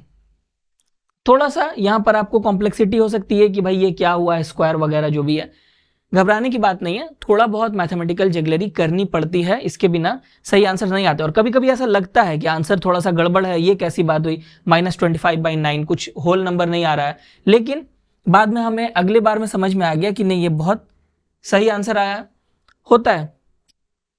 चलिए अब आगे बढ़ते हैं। फाइनली अगला फॉर्मूला हमारा है वो है डिस्प्लेसमेंट एट nth सेकेंड। देखिए यहां पर ये मूव कर रहा है, हर 1 सेकंड के इंटरवल पर हमने यहां पर ड्रॉ किया है, यानी एक इक्वल इंटरवल पर हमने ये लाइंस ड्रॉ की हैं। ये 1 2 3 4 5 6 7 8 9 10, ठीक है। ये जो एंड है ये इतने इंटरवल में यहां पहुंचा, सेम इतने इंटरवल पर यहां, फिर यहां, फिर यहां, फिर सेम टाइम इंटरवल पर यहां। तो यहां पर क्या समझ में आ रहा है कि इक्वल टाइम इंटरवल्स पर डिस्टेंस बढ़ते जा रही है। मान लीजिए एक टाइम इंटरवल है 5 सेकंड का, तो हर 5 सेकंड में, पहले 5 सेकंड में बहुत कम डिस्टेंस, कम डिस्प्लेसमेंट हुई, उसके बाद और ज्यादा हुई, उसके बाद और ज्यादा और ज्यादा और ज्यादा। तो हमसे पूछा जाएगा कि nth सेकंड में बताओ कि तीसरे सेकंड में कितना ट्रैवल हुआ डिस्प्लेसमेंट, या फिर चौथे सेकंड में हमें बताओ। तो कैसे बताएंगे? करना यह होता है यहां पर कि हम लोग, जैसे अगर हमसे पूछा जाए कि थर्ड सेकंड की डिस्प्लेसमेंट बताओ, थर्ड सेकंड में कितनी डिस्प्लेसमेंट हुई, इसका मतलब क्या है? इसका मतलब है कि जब 3 सेकंड पूरे हो गए तब नहीं, दूसरे सेकंड से लेकर के तीसरे सेकंड के बीच में जो डिस्प्लेसमेंट हुई वो क्या करेंगे? बहुत सिंपल है, थर्ड सेकंड में मैंने 3 सेकंड तक में जितनी डिस्प्लेसमेंट हुई वो फाइंड आउट करेंगे, 2 सेकंड तक में जितनी डिस्प्लेसमेंट हुई वो फाइंड आउट करेंगे, दोनों को घटा देंगे, दोनों को डिफरेंस निकाल देंगे, वही हो जाएगा nth सेकंड, यानी थर्ड सेकंड में निकाला हुआ। इसी चीज को यहां देखिए अप्लाई करते हैं, n-1 सेकंड में, n-1th t is equal to n-1 पे ये डिस्प्लेसमेंट हुई, 0 से लेके यहां तक, 0 ओरिजिन है हमारा, और nth सेकंड में यहां पर हुई डिस्प्लेसमेंट। अब सिर्फ पूछा जाएगा nth सेकंड में, n-1 सेकंड्स में टोटल डिस्प्लेसमेंट हो गई 0 से लेकर के यहां तक। n सेकंड में कितनी हुई? 0 से लेकर यहां तक। nth सेकंड में कितनी हुई? nth सेकंड में हुई ये वाली, ये हुआ डिस्प्लेसमेंट nth सेकंड का, यानी कि n सेकंड का डिस्प्लेसमेंट माइनस n-1 सेकंड का डिस्प्लेसमेंट, इन दोनों को घटा देंगे। बहुत सिंपल है, n सेकंड की डिस्प्लेसमेंट कितनी होगी? ut plus half F T square. तो ut plus half F T square में t की जगह n हम लोग अगर बैठाएंगे तो ये हमारे पास इक्वेशन आएगा। चलिए ठीक है, और अगर t की जगह n-1 बैठाएंगे तो ये इक्वेशन आएगा। ये तो सिंपल आपको दिखाई दे रहा है कैसे हो रहा है। Very good. अब हम लोग क्या करना है, हमें Sn हमें फाइंड आउट करना है, Sn माइनस Sn-1, ये हो जाएगा Snth, इसको ऐसे लिखते हैं nth सेकंड की डिस्प्लेसमेंट। चलिए इसे हम लिखेंगे un plus half an square minus, इस पूरे को माइनस इसीलिए मैं थर्ड ब्रैकेट में लिख रहा हूं ताकि माइनस आपका साइन गड़बड़ ना हो, हमेशा ऐसा ही करिएगा, साइन वरना गड़बड़ होने के चांसेस रहते हैं। जब तक आप ये पूरे अंदर वाले को रिजॉल्व ना कर लें, ये ब्रैकेट मत खोलिएगा, या तो फिर पहले ब्रैकेट खोल लीजिए उसके बाद अंदर का काम कीजिए, जो आपको सही लगे। हम लोग यहां क्या करेंगे, हमें लगता है बहुत ज्यादा ब्रैकेट ब्रैकेट का चक्कर हो जाएगा, पहले हम लोग इस माइनस को अंदर मल्टीप्लाई कर लेते हैं, un plus half n square, ये माइनस इधर जाएगा तो ये पूरा हो जाएगा माइनस u इंटू n-1, और अगेन ये माइनस इधर जाएगा तो ये हो जाएगा minus half a n-1 whole square. चलिए ये ब्रैकेट हट गया हमारा। अब हम लोग, सब कुछ तो ठीक है, इसको एक्सपैंड करेंगे, ये ब्रैकेट को अगेन खोलेंगे, यानी u को मल्टीप्लाई करेंगे, और ये वाला जो टर्म है n-1 होल स्क्वायर, इसे हम a minus b whole square की फॉर्मूला पे एक्सपैंड करेंगे। ये दो काम हमें करना है। तो un plus half a n square minus, अभी नहीं खोलते हैं, एक साथ हम लोग दोनों ब्रैकेट्स खोल देंगे, हाफ ए, ये n-1 होल स्क्वायर को क्या लिख सकते हैं, n square minus 2n plus 1, ऐसे ही लिखेंगे ना। चलिए अब un plus half a n square minus, ये जब मल्टीप्लाई होगा n के साथ माइनस u तो क्या होगा un, और ये 1 के साथ जब मल्टीप्लाई होगा माइनस u तो क्या हो जाएगा प्लस u, माइनस ये हाफ a जब n स्क्वायर के साथ मल्टीप्लाई होगा तो क्या हो जाएगा हाफ ए एन स्क्वायर, ये माइनस आएगा। अब ये माइनस जब ये माइनस 2n के साथ मल्टीप्लाई होगा तो हो जाएगा प्लस, ये हाफ और 2 एक दूसरे के साथ कैंसिल आउट कर देंगे और बचेगा an, ठीक है। और प्लस ये जो माइनस हाफ है, अगेन जब 1 के साथ मल्टीप्लाई होगा तो हो जाएगा माइनस हाफ a। चलिए, अब बहुत सारी चीजें कैंसिल आउट होने का है ऐसा लगता है। ये un और ये un कैंसिल आउट हुआ, ये हाफ an स्क्वायर और ये हाफ an स्क्वायर ये भी कैंसिल आउट हुआ, और कुछ है नहीं है। बचेगा हमारे पास क्या है, u plus an minus half a। Okay, इसे हम ऐसे लिख सकते हैं, u, इस हाफ a को अगर हम कॉमन ले लेते हैं तो हमारे पास यहां क्या बचेगा, 2n, और यहां बचेगा -1। देखिए क्या हुआ, हम इसे n की जगह हमने 2n लिख दिया। क्यों? क्योंकि जब ये हाफ a को मल्टीप्लाई करेंगे तो ये हाफ और 2 एक दूसरे को कैंसिल आउट कर देंगे और an बचेगा, और ये हाफ a जब -1 के साथ मल्टीप्लाई होगा तो माइनस हाफ a आ जाएगा। तो यानी ये फॉर्मूला कंसिस्टेंट है। ये हो गया हमारा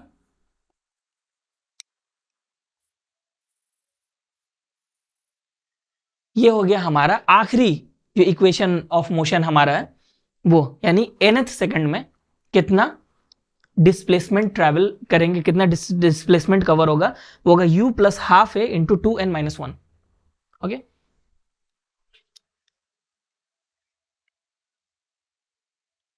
चलिए अगेन इस चीज को हम लोग करते हैं विथ कैलकुलस।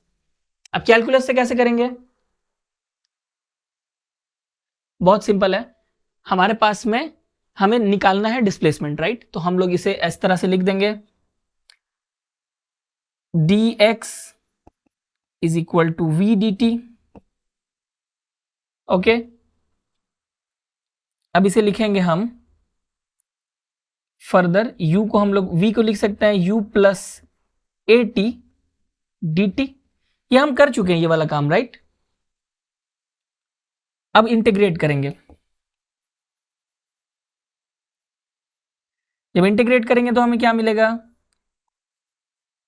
dx कहां से कहां, हमारे पास है s ऑफ n माइनस 1 से लेकर के sn, यहां तक इसे ये करना है। और इधर हमारे पास में क्या है, इंटीग्रेशन ऑफ टाइम क्या होगा, n to n minus 1 to n u plus a t d t. चलिए ये इक्वेशन हमें मिल गया, इसे अब एक्सपैंड करते हैं, इसे सॉल्व करते हैं। यहां पर इंटीग्रेशन ऑफ dx क्या होगा, वेरी सिंपल, ये x होगा, बट आप कहेंगे सर x तो पोजीशन है और ये डिस्प्लेसमेंट है। देखिए यूनिट सेम है, तो कभी कभी हम लोग ऐसा करते हैं फॉर सिंप्लिसिटी, क्योंकि यूनिट्स हमारी सेम है ना। ऐसा नहीं है कि पोजीशन और डिस्प्लेसमेंट, ये एक डेफिनेशन की प्रॉब्लम है कि जब ओरिजिन से हम लोग डिस्प्लेसमेंट मेजर करते हैं तो उसे हम पोजीशन कहते हैं, या अगर कहीं और से करते हैं तो उसे हम डिस्प्लेसमेंट कहते हैं। तो ये डेफिनेशन की प्रॉब्लम है, यूनिट्स हमारे सेम है, तो हम लोग इंटरचेंजेबली इस तरह मैथ्स में यूज कर सकते हैं, कोई हर्जा नहीं है। अच्छा, अब इसे हम लोग कैसे लिख सकते हैं, अलग अलग हम इसे इंटीग्रेट करेंगे। जब u तो हमारा कांस्टेंट है तो ये निकलेगा u, t बाहर निकल आएगा which is n minus 1 to n, plus a भी हमारा कांस्टेंट है तो ये t dt हो जाएगा इंटीग्रेशन, तो उसका क्या होगा इंटीग्रेशन, t स्क्वायर बाई 2, इसे भी हम लिखेंगे n माइनस 1 टू n। चलिए इधर सॉल्व करते हैं। ये जो sn, इसे हम क्या लिखेंगे, upper limit minus lower limit, sn minus 1 is equal to, ये जो है u इंटू t को हम क्या लिखेंगे, n माइनस 1। ओके, ऐसे लिख देंगे n माइनस 1, क्लियर है, plus a into n square by 2 minus n minus 1 square by 2।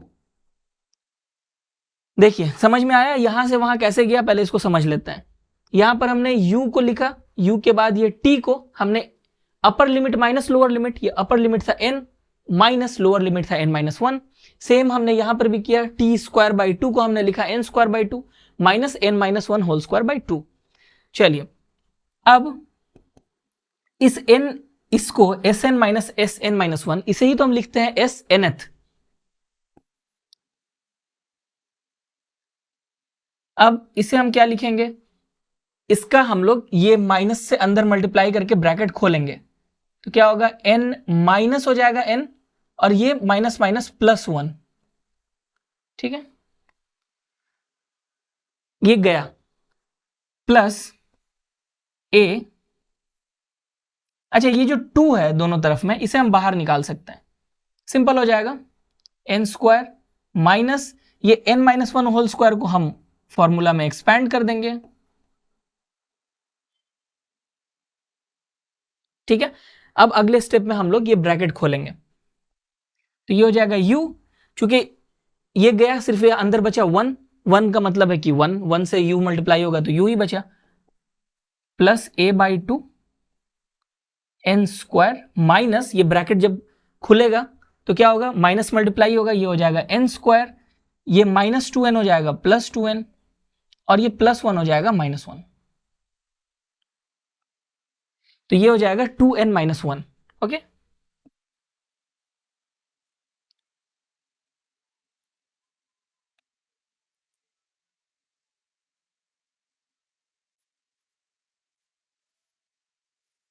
ये हो गया हमारा फॉर्मूला जो हमने कैलकुलस मेथड से प्रूफ किया। सेम फॉर्मूला हम दो बार कर रहे हैं टू एक्सप्लेन इट बेटर। चलिए अब एक फॉर्मूला ये करते हैं, प्रॉब्लम करते हैं। 4 फॉर्मूलाज हमें मिल गए, हमने चारों फॉर्मूला फाइंड आउट कर लिए, कुछ प्रॉब्लम्स करके इसे कंप्लीट करते हैं। A particle covers a distance of 15 metre during the 3rd second and 25 metre during the 6th second. Okay, तीसरे सेकंड में 25 मीटर, 15 मीटर और 6 सेकंड, छठे सेकंड में 25 मीटर। What is the total distance covered by the particle in the 4 second following the 5th second. 5वें second के बाद के जो 4 सेकंड्स हैं उसमें कितना डिस्टेंस ट्रैवल हुआ। हो, चलिए इस 3rd हमें पता है 15 मीटर और इस 6th हमें पता है कितना है, 25 मीटर। ये चीजें हमें पता है। हमें क्या पूछा गया है, what is the total distance covered by the particle in the 4 seconds following the 5th second. 5वां सेकंड कंप्लीट होने के बाद बाकी के जो 4 सेकंड और हैं उसमें कितना डिस्टेंस ट्रेवल हुआ। तो इसको हम लोग रहने देते हैं, पहले हम लोग देखते हैं कि ये दो चीजें हमें पता है कि तीसरे सेकंड में कितना डिस्टेंस ट्रेवल हुआ और छठे सेकंड में कितना डिस्टेंस ट्रेवल हुआ। इस इक्वेशन में क्या क्या बदलेगा, देखिए जो एक बॉडी शुरू होगी, मान लीजिए बॉडी यहां से शुरू होती है तो यहां पर इनिशियल वेलोसिटी और एक्सेलरेशन ये दोनों हमेशा कांस्टेंट रहेंगे, ये चेंज नहीं होगा। चेंज क्या होगा, ये n की वैल्यू चेंज होगी इन दोनों केसेस में।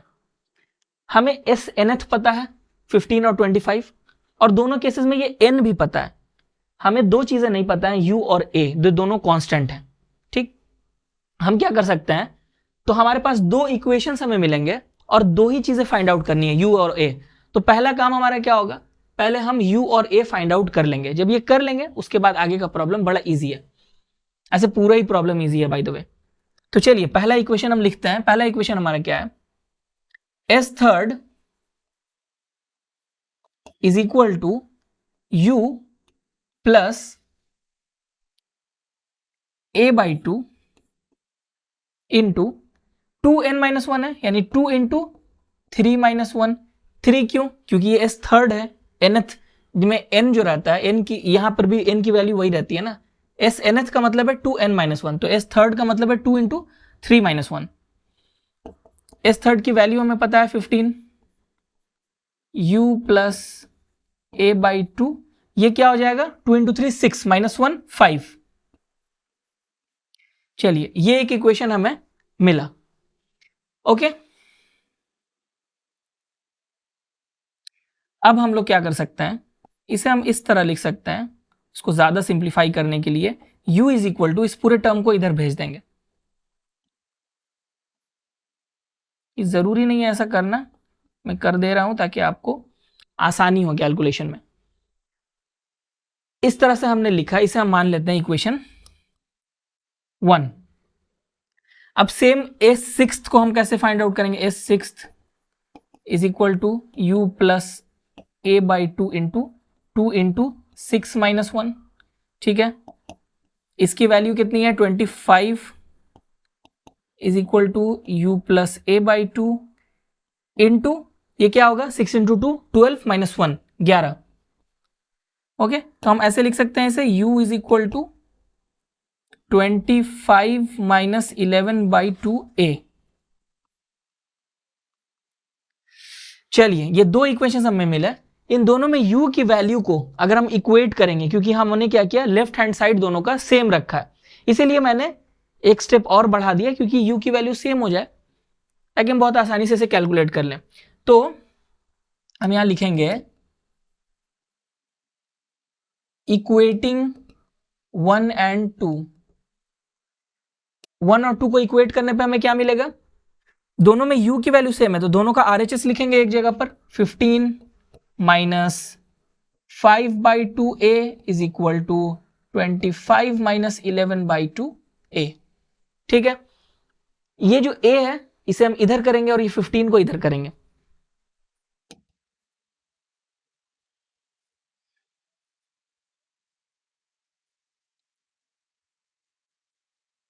अब देखिए क्या हुआ, ये माइनस था, जब इक्वेशन के इस तरफ जाएगा 11 बाई 2a ये पॉजिटिव हो गया, ये माइनस 5 बाई 2 ये नेगेटिव ही था तो ये नेगेटिव रहा। 25 पॉजिटिव था और ये 15 पॉजिटिव था, इक्वेशन क्या उधर गया, माइनस 15 हो गया। अब ये क्या होगा, इसकी वैल्यू होगी 6 by 2a is equal to 10। अब ये क्या है, 2 से डिवाइड हो जाएगा दोनों तरफ, तो ये हो जाएगा a इज इक्वल टू, और ये 3 को हम इधर भेज देंगे, 10 by 3 metre per second square. ये और निकल गया हमारा एक्सेलरेशन। अब हमारी इनिशियल वेलोसिटी कितनी होगी ये भी यहां से फाइंड आउट कर सकते हैं हम लोग। चलिए करते हैं। इस इक्वेशन में, ये इक्वेशन नंबर 1 है, इसमें a की वैल्यू अगर पुट करेंगे तो हमें मिल जाएगा u की वैल्यू, तो u is equal to 15 minus 5 by 2 into 10 by 3। ठीक है, ओके, हम ये कैंसिल आउट हो जा सकते हैं, तो हमारे पास आएगा 25 बाई 3 और इधर आएगा 45 बाई 3, राइट।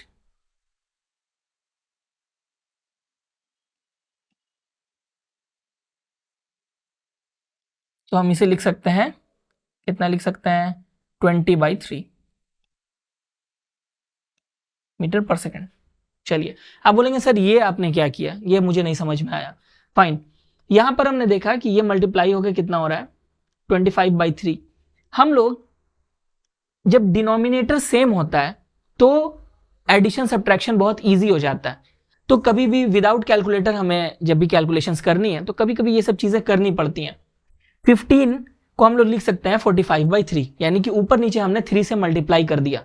इससे क्या हुआ कि ये वाला जो नीचे डिनोमिनेटर सेम है तो हम अलजेब्राइकली बहुत आराम से 45 और 25 को घटा सकते हैं, वरना फिर एलसीएम लिया जाए और ये किया जाए तो बात वही होगी, कैलकुलेशन वही आएगा। एलसीएम भी लेंगे तो ऊपर में 45 आएगा, लेकिन जल्दी से आप इस काम को कर सकते हैं। बस आपको देखना है नीचे में अगर यहाँ डिनोमिनेटर में कुछ है सेम, ऐसा कुछ मल्टीप्लाई कर दिया जाए कि दोनों चीजें सेम आ जाए। एलसीएम लेना एक्चुअली इसी को ही कहते हैं, तो ये बस थोड़े से जल्दी हो जाता है।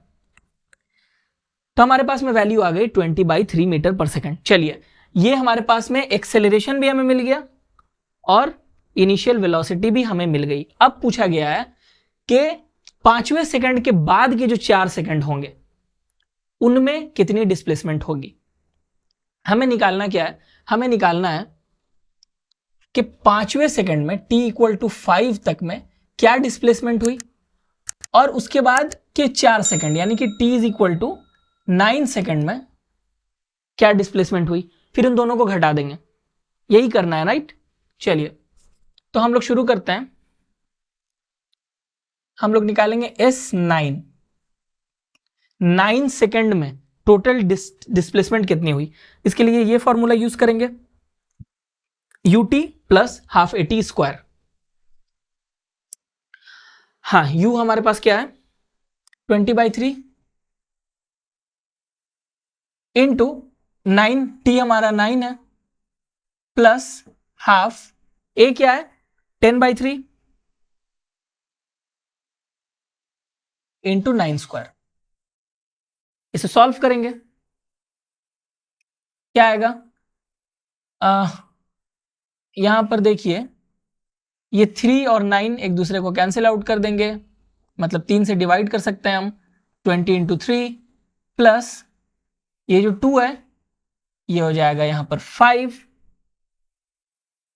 2 से डिवाइड हो गया, ये 9 है, एक 9 रहेगा और दूसरे को हम लोग 3 से डिवाइड कर सकते हैं, यानी ये हो जाएगा, हम इसे लिख सकते हैं कुछ इस तरह से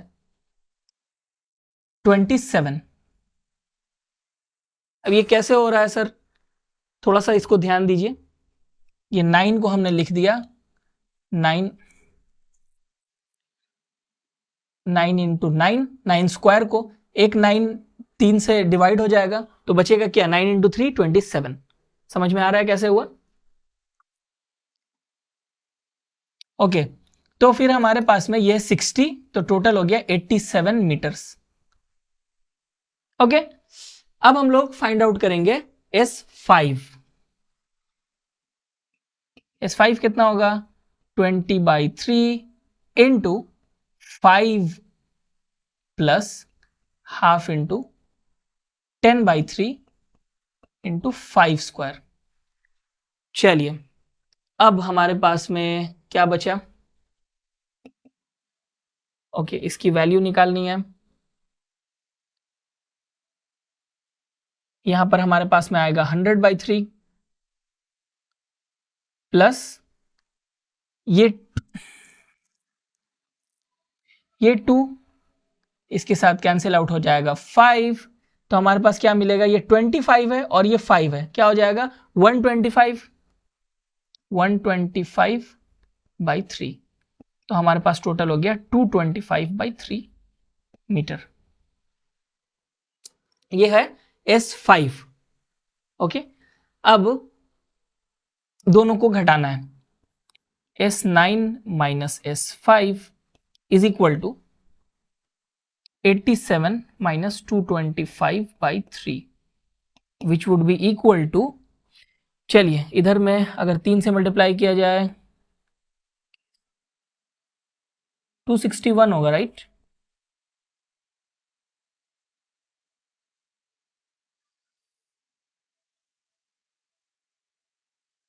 ओके, और फाइनली हमारे पास में क्या वैल्यू आएगी 36/3 यानी कि 18 मीटर्स।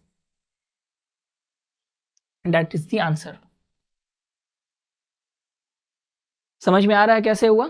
थोड़ा सा इस प्रॉब्लम को अच्छे से समझिए। हमने क्या किया, बेसिकली हमें नहीं पता था इस जर्नी में कि u और a की वैल्यू क्या होगी। हमने u की वैल्यू, दो इक्वेशन हमें मिले इन दो इंफॉर्मेशन से, दोनों इक्वेशन को सॉल्व करके हमने u और a फाइंड आउट किया। उसके बाद हमें पूछा गया था कि 5/5 सेकंड में और वहां से जो अगले जो 4 सेकंड होंगे, 5th सेकंड के बाद के 4 सेकंड, उसमें कितना डिस्टेंस डिस्प्लेसमेंट ट्रेवल होगा।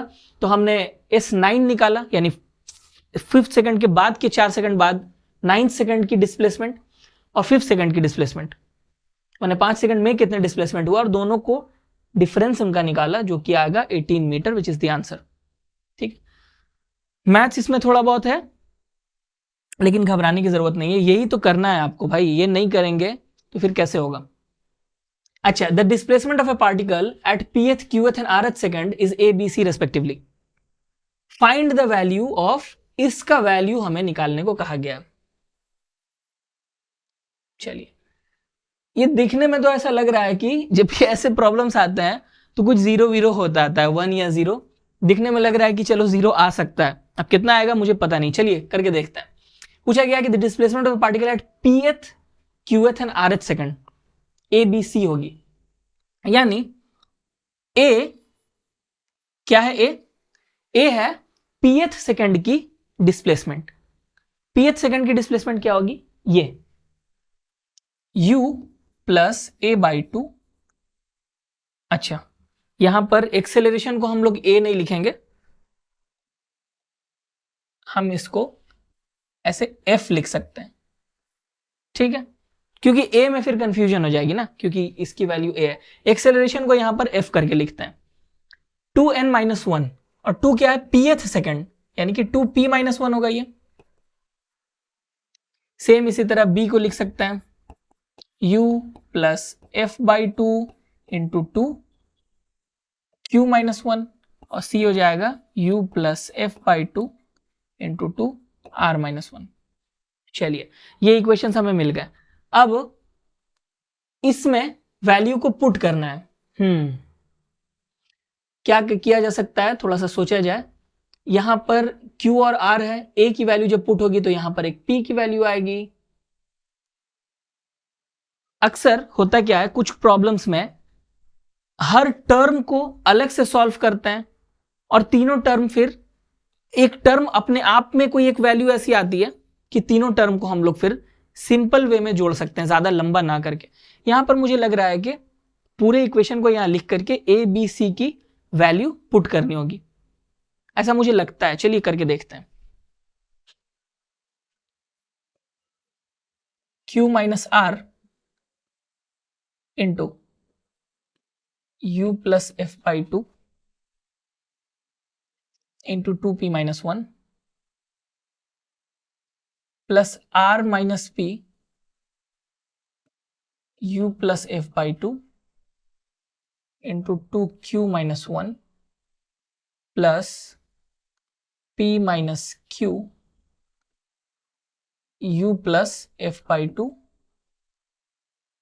2r-1। ठीक है, ओके, ग्रेट। अब देखिए, ये जो टर्म है ब्रैकेट में, यहां पर दो टर्म है हमारे ब्रैकेट के अंदर में, एक u है और ये एक बड़ा सा f by two into 2p-1 ऐसा करके। ओके, ये u टर्म पहले ये मल्टीप्लाई होगा अगर अंदर, तो u के साथ मल्टीप्लाई होगा और ये बड़े वाले टर्म के साथ मल्टीप्लाई होगा। ओके, ये सब जगह होगा। ये u वाला टर्म जो है, इसको हम ऐसे लिख सकते हैं, u के साथ जो मल्टीप्लाई हुआ Q-R। ओके, थोड़ा सा मैं और इसको सिंप्लीफाई करता हूं ताकि आपको कोई कंफ्यूजन ना हो। हम लोग एक जगह पे लिखेंगे u वाले टर्म को ऐड करके, ठीक है, यानी हम ऐसे लिखेंगे u into Q-R plus u into R-P plus u into P-Q। ठीक है, ये u वाले टर्म्स हो गए। अब ये वाले टर्म को जब अंदर हम लोग मल्टीप्लाई करते हैं तो क्या होगा, f by two into Q-R 2p-1 plus f by two R-P 2q-1 plus f by two P-Q 2r-1। इस तरह से मैंने थोड़े बड़े करके दिखाया है इसको, और एक स्टेप को स्किप किया जा सकता है, कोई हर्जा नहीं है, लेकिन कंफ्यूजन ना हो इसके लिए मैंने इस तरह से दिखाया। अब ये u कॉमन ले लेंगे और इसे एक लाइन में ऐसे लिख देंगे Q-R plus R-P plus P-Q। पहले हम अगर कोई माइनस का टर्म रहता ना, तो पहले मैं क्या करता, उसको ब्रैकेट में ही रहने देता और फिर ब्रैकेट को ओपन करता माइनस को मल्टीप्लाई करके। यहां पे सारे टर्म्स प्लस में है। अब ये क्या हुआ, ये सारी चीजें कैंसिल आउट हो गई। देखिए, plus R minus R plus Q minus Q plus P-P, तो ये टर्म ही पूरा जीरो हो गया। ग्रेट। अब ये f बाई टू को हम कॉमन ले लेंगे, क्या बचेगा, ये दोनों टर्म्स बचेंगे, मतलब दो चीजों का मल्टीप्लीकेशन बचेगा हर टर्म में। चलिए इसे भी हम लोग मल्टीप्लाई कर देते हैं, 2pq minus 2pr minus Q, और ये माइनस आर प्लस 1 हो जाएगा प्लस आर। ठीक है, सेम अब हर जगह करेंगे। 2QR minus 2PQ plus minus r plus p plus 2PR, अच्छा 2QR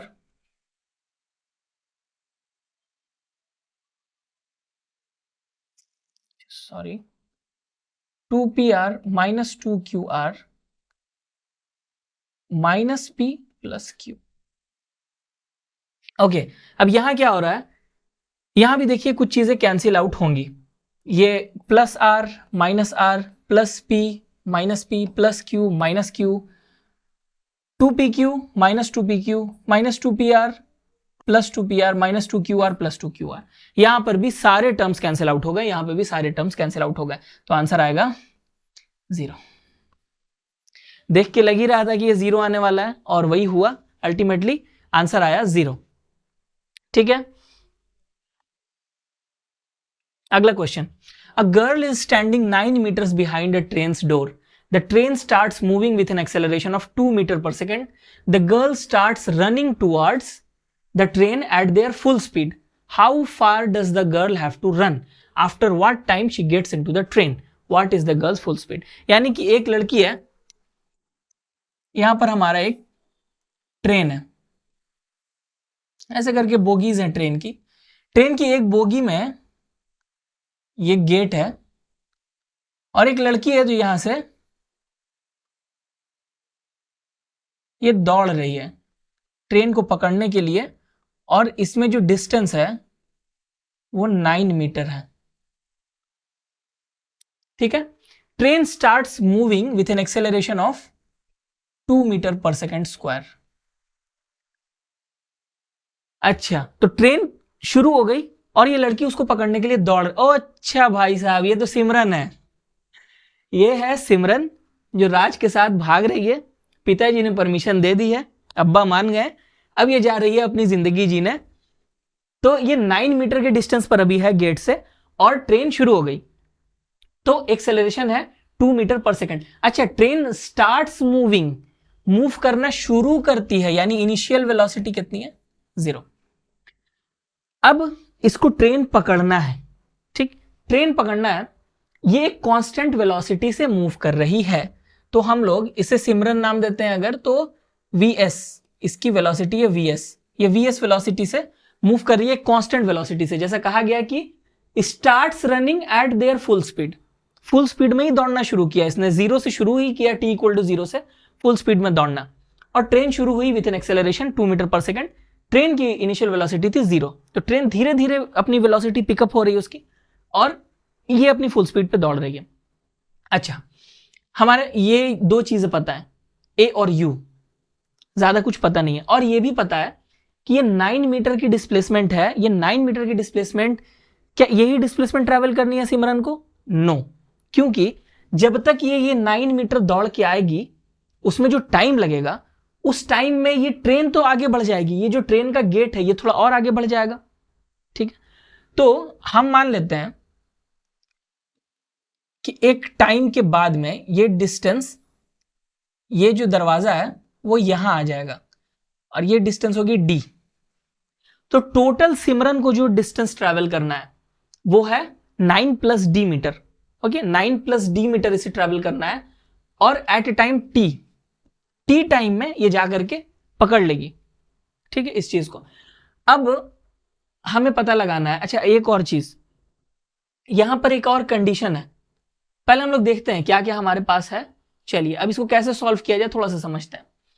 पहले सवाल है कि how far does the girl have to run, कितना दूर दौड़ना पड़ रहा है, तो ऑब्वियसली 9 + d मीटर ये आंसर है, लेकिन आंसर नहीं हो सकता है क्योंकि जो चीजें हम अज्यूम करते हैं क्वेश्चन में, जो क्वेश्चन में दिया हुआ नहीं है, तो उसे हम आंसर में भी नहीं लिख सकते हैं, हमें इसे रिमूव करना पड़ेगा। d की वैल्यू फाइंड आउट करनी होगी, 9 और d को सम करना होगा, तब हमें मिलेगी वैल्यू इसकी फाइनल आंसर। उसके बाद है कि after what time she gets into the train, यानी कि टी की भी वैल्यू पूछी जा रही है। डी और टी हमें पता लगाना है। What is the girls full speed, और वीएस भी पता लगाना है, वेलोसिटी ऑफ सिमरन कितनी है ये भी हमें पता लगाना है। ये तीन चीजें फाइंड आउट करनी है। दिया हुआ क्या है, ये 9 मीटर है, ये ए और यू दिया हुआ है। चलिए अब इसको कैसे किया जाए थोड़ा सा सोचते हैं। क्योंकि डिस्प्लेसमेंट से रिलेटेड है तो ये फॉर्मूला हम लगा सकते हैं। टी टाइम में ट्रेन की डिस्प्लेसमेंट कितनी हुई, इतनी हुई। चलिए इसको लगाते हैं। ये जो डिस्टेंस डी है it would be equal to u t, u तो जीरो है तो ये पूरा टर्म यू टी वाला जीरो हो जाएगा, हाफ ए टी स्क्वायर। ये होगी डिस्टेंस जो वो ट्रेवल करेगा। ठीक है, ए की वैल्यू हमें पता है 2 मीटर पर सेकेंड स्क्वायर, तो डी की वैल्यू क्या होगी, टी स्क्वायर। मिल गया हमारे पास, एक रिलेशन मिल गया डी और टी का। चलिए एक रिलेशन तो हमें मिला डी और टी का, अगर एक इक्वेशन और मिल जाए डी और टी के टर्म में तो हम सॉल्व कर सकते हैं। दो अननोन है, हमें एक इक्वेशन और चाहिए, दो अननोन को सॉल्व करने के लिए दो इक्वेशन चाहिए। अगला इक्वेशन क्या होगा, देखिए ये चीज यहां पर आपको समझने की जरूरत है। जब हम ट्रेन पकड़ रहे हैं एट एनी पॉइंट, चूंकि ये कांस्टेंट वेलोसिटी से दौड़ रही है, राइट, किसी भी पॉइंट पर अगर ट्रेन की वेलोसिटी मेरे दौड़ने की वेलोसिटी से ज्यादा हो गई तो मैं कभी ट्रेन नहीं पकड़ पाऊंगा, ये नामुमकिन है। मेरी एक कांस्टेंट वेलोसिटी है, अगर ट्रेन उससे ज्यादा स्पीड, कभी भी उसकी वेलोसिटी ज्यादा हो गई तो मैं कैसे पकड़ूंगा। तो अगर पकड़ना है तो जस्ट तब तक पकड़ना पड़ेगा जब मेरी कांस्टेंट वेलोसिटी के इक्वल हो जाए, वो एकदम मैक्सिमम लेटेस्ट, सबसे लास्ट में वो उतनी ही दूर तक पकड़ सकता हूं ट्रेन को। अदरवाइज उससे थोड़ा सा ज्यादा हो गया मेरी वेलोसिटी से ज्यादा तो मैं पकड़ नहीं पाऊंगा, फिर तो वो मुझसे दूर चलते जाएगा जो मुझे ट्रेन का गेट है ना, क्योंकि मेरी वेलोसिटी कम है और उसकी ज्यादा है तो वो तो मुझसे दूर चला जाएगा ना, मैं कभी पकड़ नहीं पाऊंगा। तो इसका मतलब है जो ट्रेन की फाइनल वेलोसिटी है, ट्रेन की फाइनल वेलोसिटी है वो सिमरन की वेलोसिटी के इक्वल होनी होगी। अगर इससे ज्यादा हो जाएगी तो ट्रेन नहीं पकड़ सकते, यानी कि टी टाइम में मैक्सिमम वेलोसिटी जो हो सकती है वो है वीएस। ये हमें एक और इक्वेशन मिला, चलिए यहां पर इसको फीड करते हैं तो हमें क्या मिलेगा, v s is equal to, ये यू तो जीरो है और ए की वैल्यू है 2t। वेरी नाइस, चलिए एक और इक्वेशन हमें मिल गया, बहुत अच्छा। तो ये इक्वेशन नंबर 1 है, इक्वेशन नंबर 2 है, लेकिन यहां एक और अननोन है। हमारे पास 3 अननोन अब है, वी एस डी और टी, तो हमें एक और इक्वेशन चाहिए। इस इक्वेशन को भी अप्लाई कर लेते हैं तब। V s square is equal to u square तो 0 है और ये 2 इंटू ए क्या है 2, ये हो जाएगा 4। एस क्या है, एस को हम लोग यहां पर लिखते हैं डी। चलिए अब हमारे पास हो गए 3 इक्वेशंस, डी और टी, वीएस और टी और वीएस और डी। तो ये 3 इक्वेशंस हमें मिल गए हैं, बहुत आसानी से अब इसे हम सॉल्व कर सकते हैं। अच्छा कैसे करेंगे सॉल्व, ये वाला जो इक्वेशन है यहां पर हम क्या करेंगे, इक्वेशन 1 को पुट करके देखेंगे। डी की वैल्यू, डी की जगह हम लोग टी स्क्वायर लिखेंगे,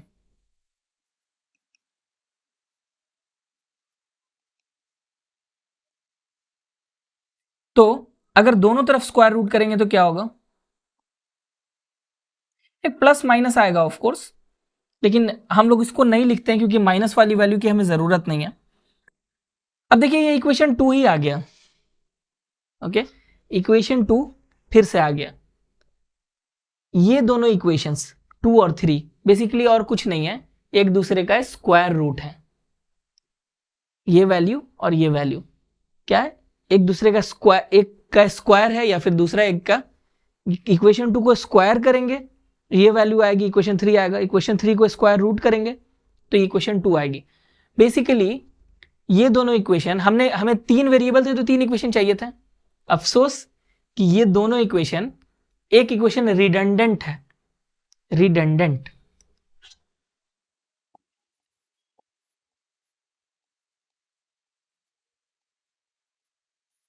रिडंडेंट का मतलब होता है जब कोई इक्वेशन तो हमें मिल जाए लेकिन उससे कुछ फायदा नहीं हो। एक इक्वेशन जो है वो दूसरे इक्वेशन का कोई चेंज शेप है, उसका फॉर्म चेंज कर दिया गया है, इक्वेशन सेम है, मतलब गंगाधर ही शक्तिमान है, तो यहां पर ये गंगाधर है, ये शक्तिमान है, एक ही चीज है। तो हमें कोई भी फायदा नहीं मिलेगा तीन इक्वेशंस रख के जब इसमें से एक रिडंडेंट हो। हमें नॉन रिडंडेंट चाहिए, ऐसा जिससे कोई नई इंफॉर्मेशन मिले। अफसोस कि यहां से नहीं मिलेगा, तो इसीलिए मुझे ये लिखना पड़ा ताकि आपको मैं समझा सकूं कि रिडंडेंट इक्वेशंस क्या होते हैं। ओके, तो इससे कुछ फायदा नहीं है, इक्वेशन 3 हमारे काम का नहीं है। हमें अभी भी एक और इक्वेशन चाहिए इस प्रॉब्लम को सॉल्व करने के लिए। अब हम क्या करेंगे, अब हम कर सकते हैं, हम सिमरन की इक्वेशन तो लिख सकते हैं। सिमरन को तो अभी तक हमने इक्वेशन में लाया नहीं। सिमरन की इक्वेशन कैसी होगी, सिमरन की इक्वेशन होगी velocity of Simran is equal to क्या होगा, डिस्टेंस बाई टाइम, यानी कि d+9 divided by t। Very simple, t time में ये इतना डिस्टेंस ट्रैवल करेगी 9/d, और वेलोसिटी इज इक्वल टू क्या होगा, वेलोसिटी ऑफ सिमरन। ये इक्वेशन रिडंडेंट नहीं है और इसे हम मान सकते हैं, से ये इक्वेशन नंबर 4 हो गया। ठीक है, अब इन दोनों को हम इक्वेट कर सकते हैं, इक्वेशन 2 और इक्वेशन 4। जब इक्वेट करेंगे तो क्या होगा, vs की जगह हम लिख सकते हैं 2t is equal to d+9 by t, इसको इधर करेंगे 2t square is equal to d+9। Okay, अब ये t स्क्वायर की जगह हम d लिख सकते हैं 2d, इक्वेशन नंबर 1 से। ये d इधर आएगा तो हो जाएगा 2d minus d is equal to 9, यानी कि d is equal to 9 metre. d की वैल्यू हमें पता चल गई 9 मीटर। अच्छा, अब t की वैल्यू भी पता चल जाएगी, क्या होगा, वेरी सिंपल, यहां पर अगर पुट करेंगे इसे तो हमारे पास वैल्यू क्या आएगी, t इक्वल टू 3 सेकेंड। समझ रहे हैं, ये t की वैल्यू 3 होगी तभी तो d की वैल्यू 9 होगी। ओके, तो t की वैल्यू हमें मिल गई, d की वैल्यू हमें मिल गई। अब हमसे पूछा जा रहा है और वेलोसिटी ऑफ सिमरन हमें पता लगानी थी। चलिए यहां पर इसे अगेन पुट करते हैं, तो वेलोसिटी ऑफ सिमरन क्या होगी,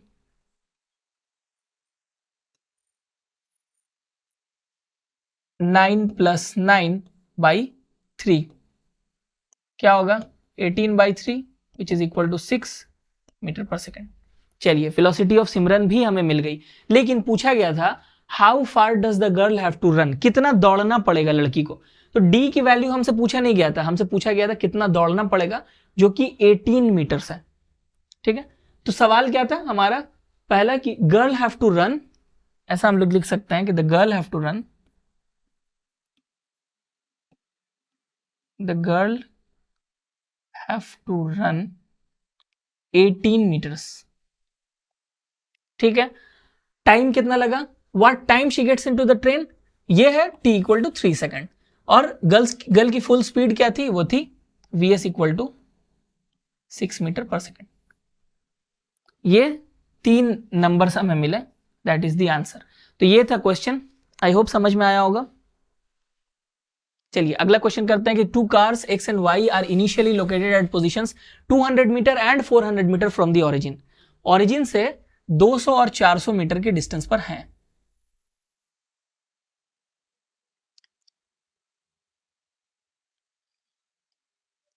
चलिए यहां और यहां कर देते हैं, तो ये है x इक्वल टू 200 और यहां पर x इक्वल टू क्या है 400 मीटर।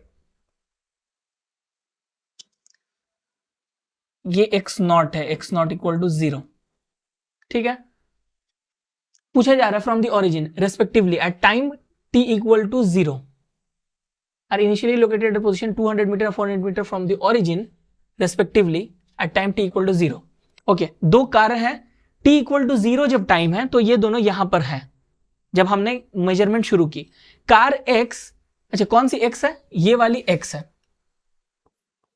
ये वाली y है, ठीक है। Car x moves with a constant velocity of 15 metre per second while car y moves with a constant velocity of 10 metre per second. दोनों की कांस्टेंट वेलोसिटी है, ये सारे फॉर्मूलाज काम नहीं आएंगे क्योंकि ये कांस्टेंट एक्सेलरेशन वाले हैं, यहां पर एक्सेलरेशन 0 है। Find the time and position eight which car x overtakes car y। Fine, कितने टाइम के बाद में x y को ओवरटेक कर लेगा, ये हमारा क्वेश्चन है। चलिए समझ में आ गया। यहां से मान लीजिए कि टाइम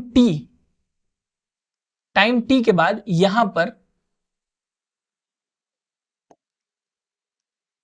पर ये दोनों कार y आगे बढ़ रही है और x भी आगे बढ़ रही है, x y को ओवरटेक करेगी यहां पर एट टाइम t, ठीक है।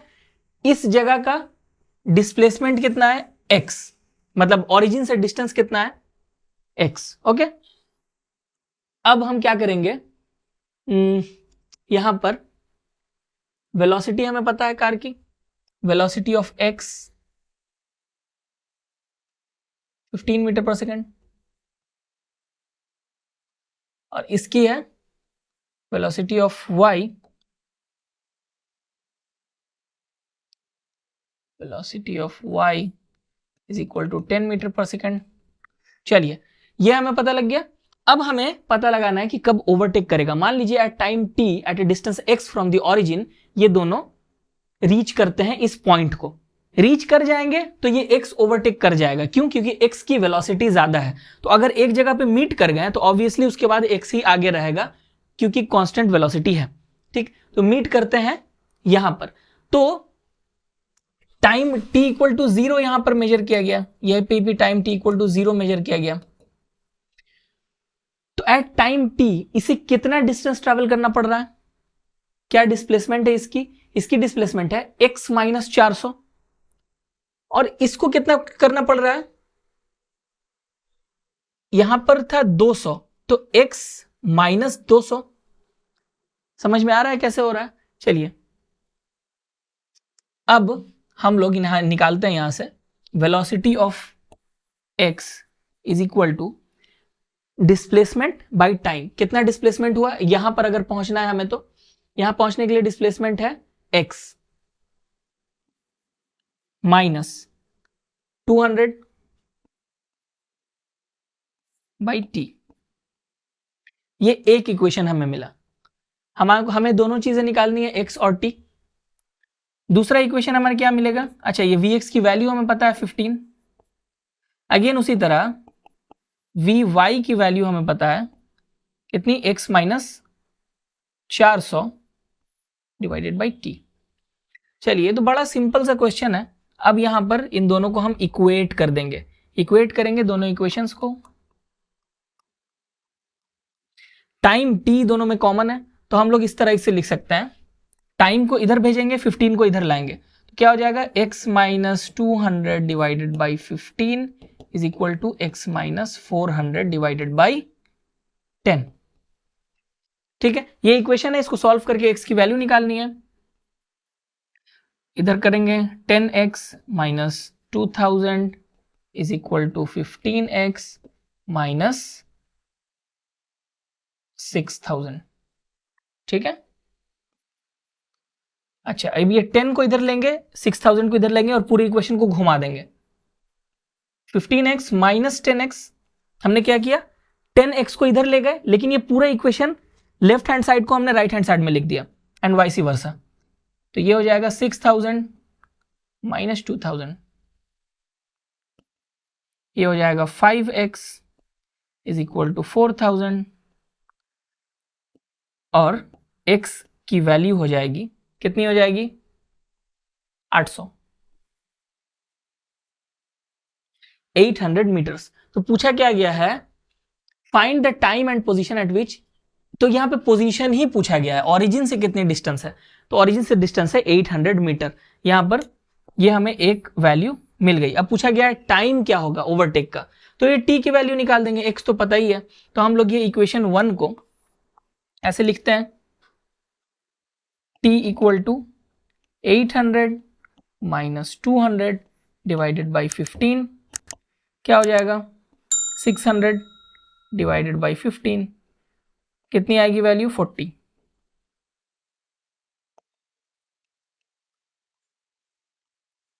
तो पोजीशन 800 मीटर और टाइम कितना टाइम लगा 40 seconds, that is the answer. चलिए अब finally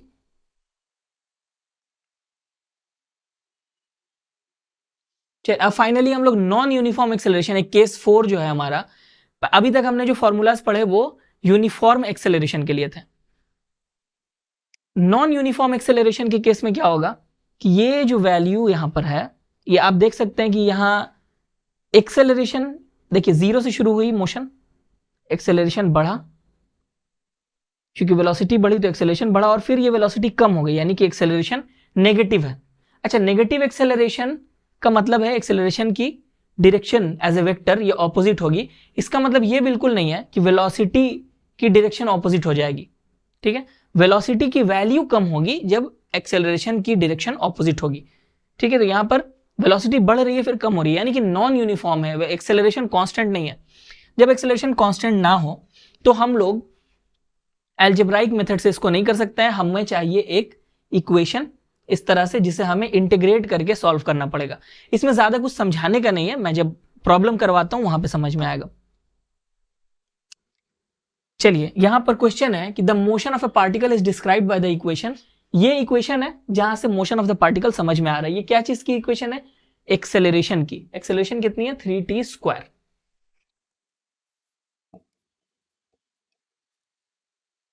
where t is the time in second, if the particle is initially at rest at the origin, particle rest में था एट द ओरिजिन, यानी कि x equal to 0 पर u equal to 0 भी है और t इक्वल टू 0।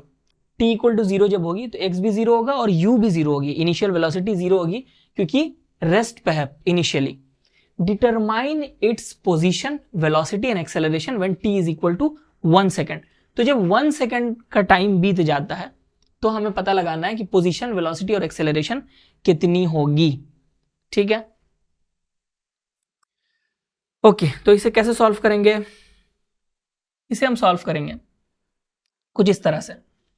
पहले हमें फाइंड आउट करना है एक्सेलरेशन, पता है हमें वेलोसिटी की एक इक्वेशन निकालनी होगी। इसे कैसे करेंगे? देखिए इसको हम ऐसे लिख सकते हैं, ए को dv dt, ठीक है। इसे हम लिख सकते हैं dv is equal to 3t² dt। फिर इसे इंटीग्रेट करेंगे, हमें क्या मिलेगा? इंटीग्रेशन ऑफ इनिशियल वेलोसिटी क्या है? 0, फाइनल वेलोसिटी मान लीजिए v इज इक्वल टू ये 3 को रख करके integration of t² dt। Time कितना है इनिशियल? 0 और फाइनल टाइम क्या है? t। इसकी वैल्यू क्या आएगी? v। इसको v करके v माइनस 0 करना पड़ेगा, वो सब हम लोग स्टेप अब स्किप कर सकते हैं, उतना हमें समझ में आ चुका है। और इसे हम लोग क्या लिख देंगे? 3t²/2। समझ में आ रहा है? यहां पर भी अगेन वही होगा, एक 0 वाला टर्म आएगा। ओके, अच्छा यहां पर क्यूब है तो ये हो जाएगा 3t³ डिवाइडेड बाई 3, जो 3 कैंसिल हो जाएगा, तो हम इसे ऐसे लिख सकते हैं v is equal to t³। ये हमारे पास में एक इक्वेशन मिला, ये 3t² है और वेलोसिटी कितनी होगी? 3t³। अब ये वेलोसिटी को हम अगेन ऐसे लिख सकते हैं dx dt is equal to t³। तो dx is equal to t³ dt। अब इसको अगेन इंटीग्रेट करेंगे तो इसे हम लिखेंगे 0 टू x dx और ये हो जाएगा 0 टू t³ dt। तो इसे हम लिख सकते हैं x और इसे हम क्या लिखेंगे? t⁴ divided by 4। चलिए, तो हमें एक इक्वेशन मिला पोजीशन का, एक मिला वेलोसिटी का और एक मिला एक्सेलरेशन का। तो अब हमसे पूछा गया है t इक्वल टू 1 सेकेंड में पोजीशन, वेलोसिटी और एक्सेलरेशन कितनी होगी। बहुत सिंपल है, पोजीशन कितनी होगी एट t इक्वल टू 1, कितनी होगी जी, ये t इक्वल टू 1 करने पर 1/4 metre. Velocity at t equal to 1 कितनी होगी, t क्यूब है, राइट, t क्यूब का मतलब है 1 मीटर पर सेकेंड स्क्वायर। और एक्सेलरेशन कितनी होगी t इक्वल टू 1 पर, 3t स्क्वायर है, इसका मतलब है 3 metre per second square. That's the answer. समझ में आ गया, नॉन यूनिफॉर्म एक्सेलरेशन के प्रॉब्लम्स इसी तरह से बनते हैं। चलिए, तो हमें समझ में आया कैसे करके यूनिफॉर्म, नॉन यूनिफॉर्म और सारे uniform velocity, non uniform velocity, uniform acceleration, non uniform acceleration, कैसे करके इनके इक्वेशंस को फाइंड आउट किया जाता है और किस तरह से प्रॉब्लम्स बनाए जाते हैं। तो आज जो हमने सीखा है ये बिल्कुल कोर बातें हैं, इन्हीं के बेसिस पर हम लोग प्रॉब्लम्स को सॉल्व करेंगे। और इस चैप्टर को अगर विन करना है, इसमें अच्छे मार्क्स लाने हैं, तो ये सबसे क्रूशियल पार्ट था, सबसे क्रूशियल टॉपिक था, इसीलिए बहुत ही डिटेल में, बहुत ही बड़ा करके मैंने इसको समझाया है, धीरे धीरे करके, ताकि कोई कंफ्यूजन बाकी ना रहे, आपको डेरिवेशन से लेकर के प्रॉब्लम्स तक हर चीज बिल्कुल क्लियर कट पता हो। और इसी के साथ में आज का सेशन हमारा खत्म होता है। वीडियो पसंद आया तो लाइक कीजिए, कमेंट करके बताइए कि आपको पसंद आया है, शेयर जरूर कीजिए अपने दोस्तों के साथ में, और सब्सक्राइब करना बिल्कुल मत भूलिए, क्योंकि इसी तरह के जबरदस्त कंटेंट हम लोग लेकर आते रहेंगे और भी बहुत सारा कंटेंट आना बाकी है। Keep watching, be in touch, मिलते हैं अगली वीडियो में। Until then, take care.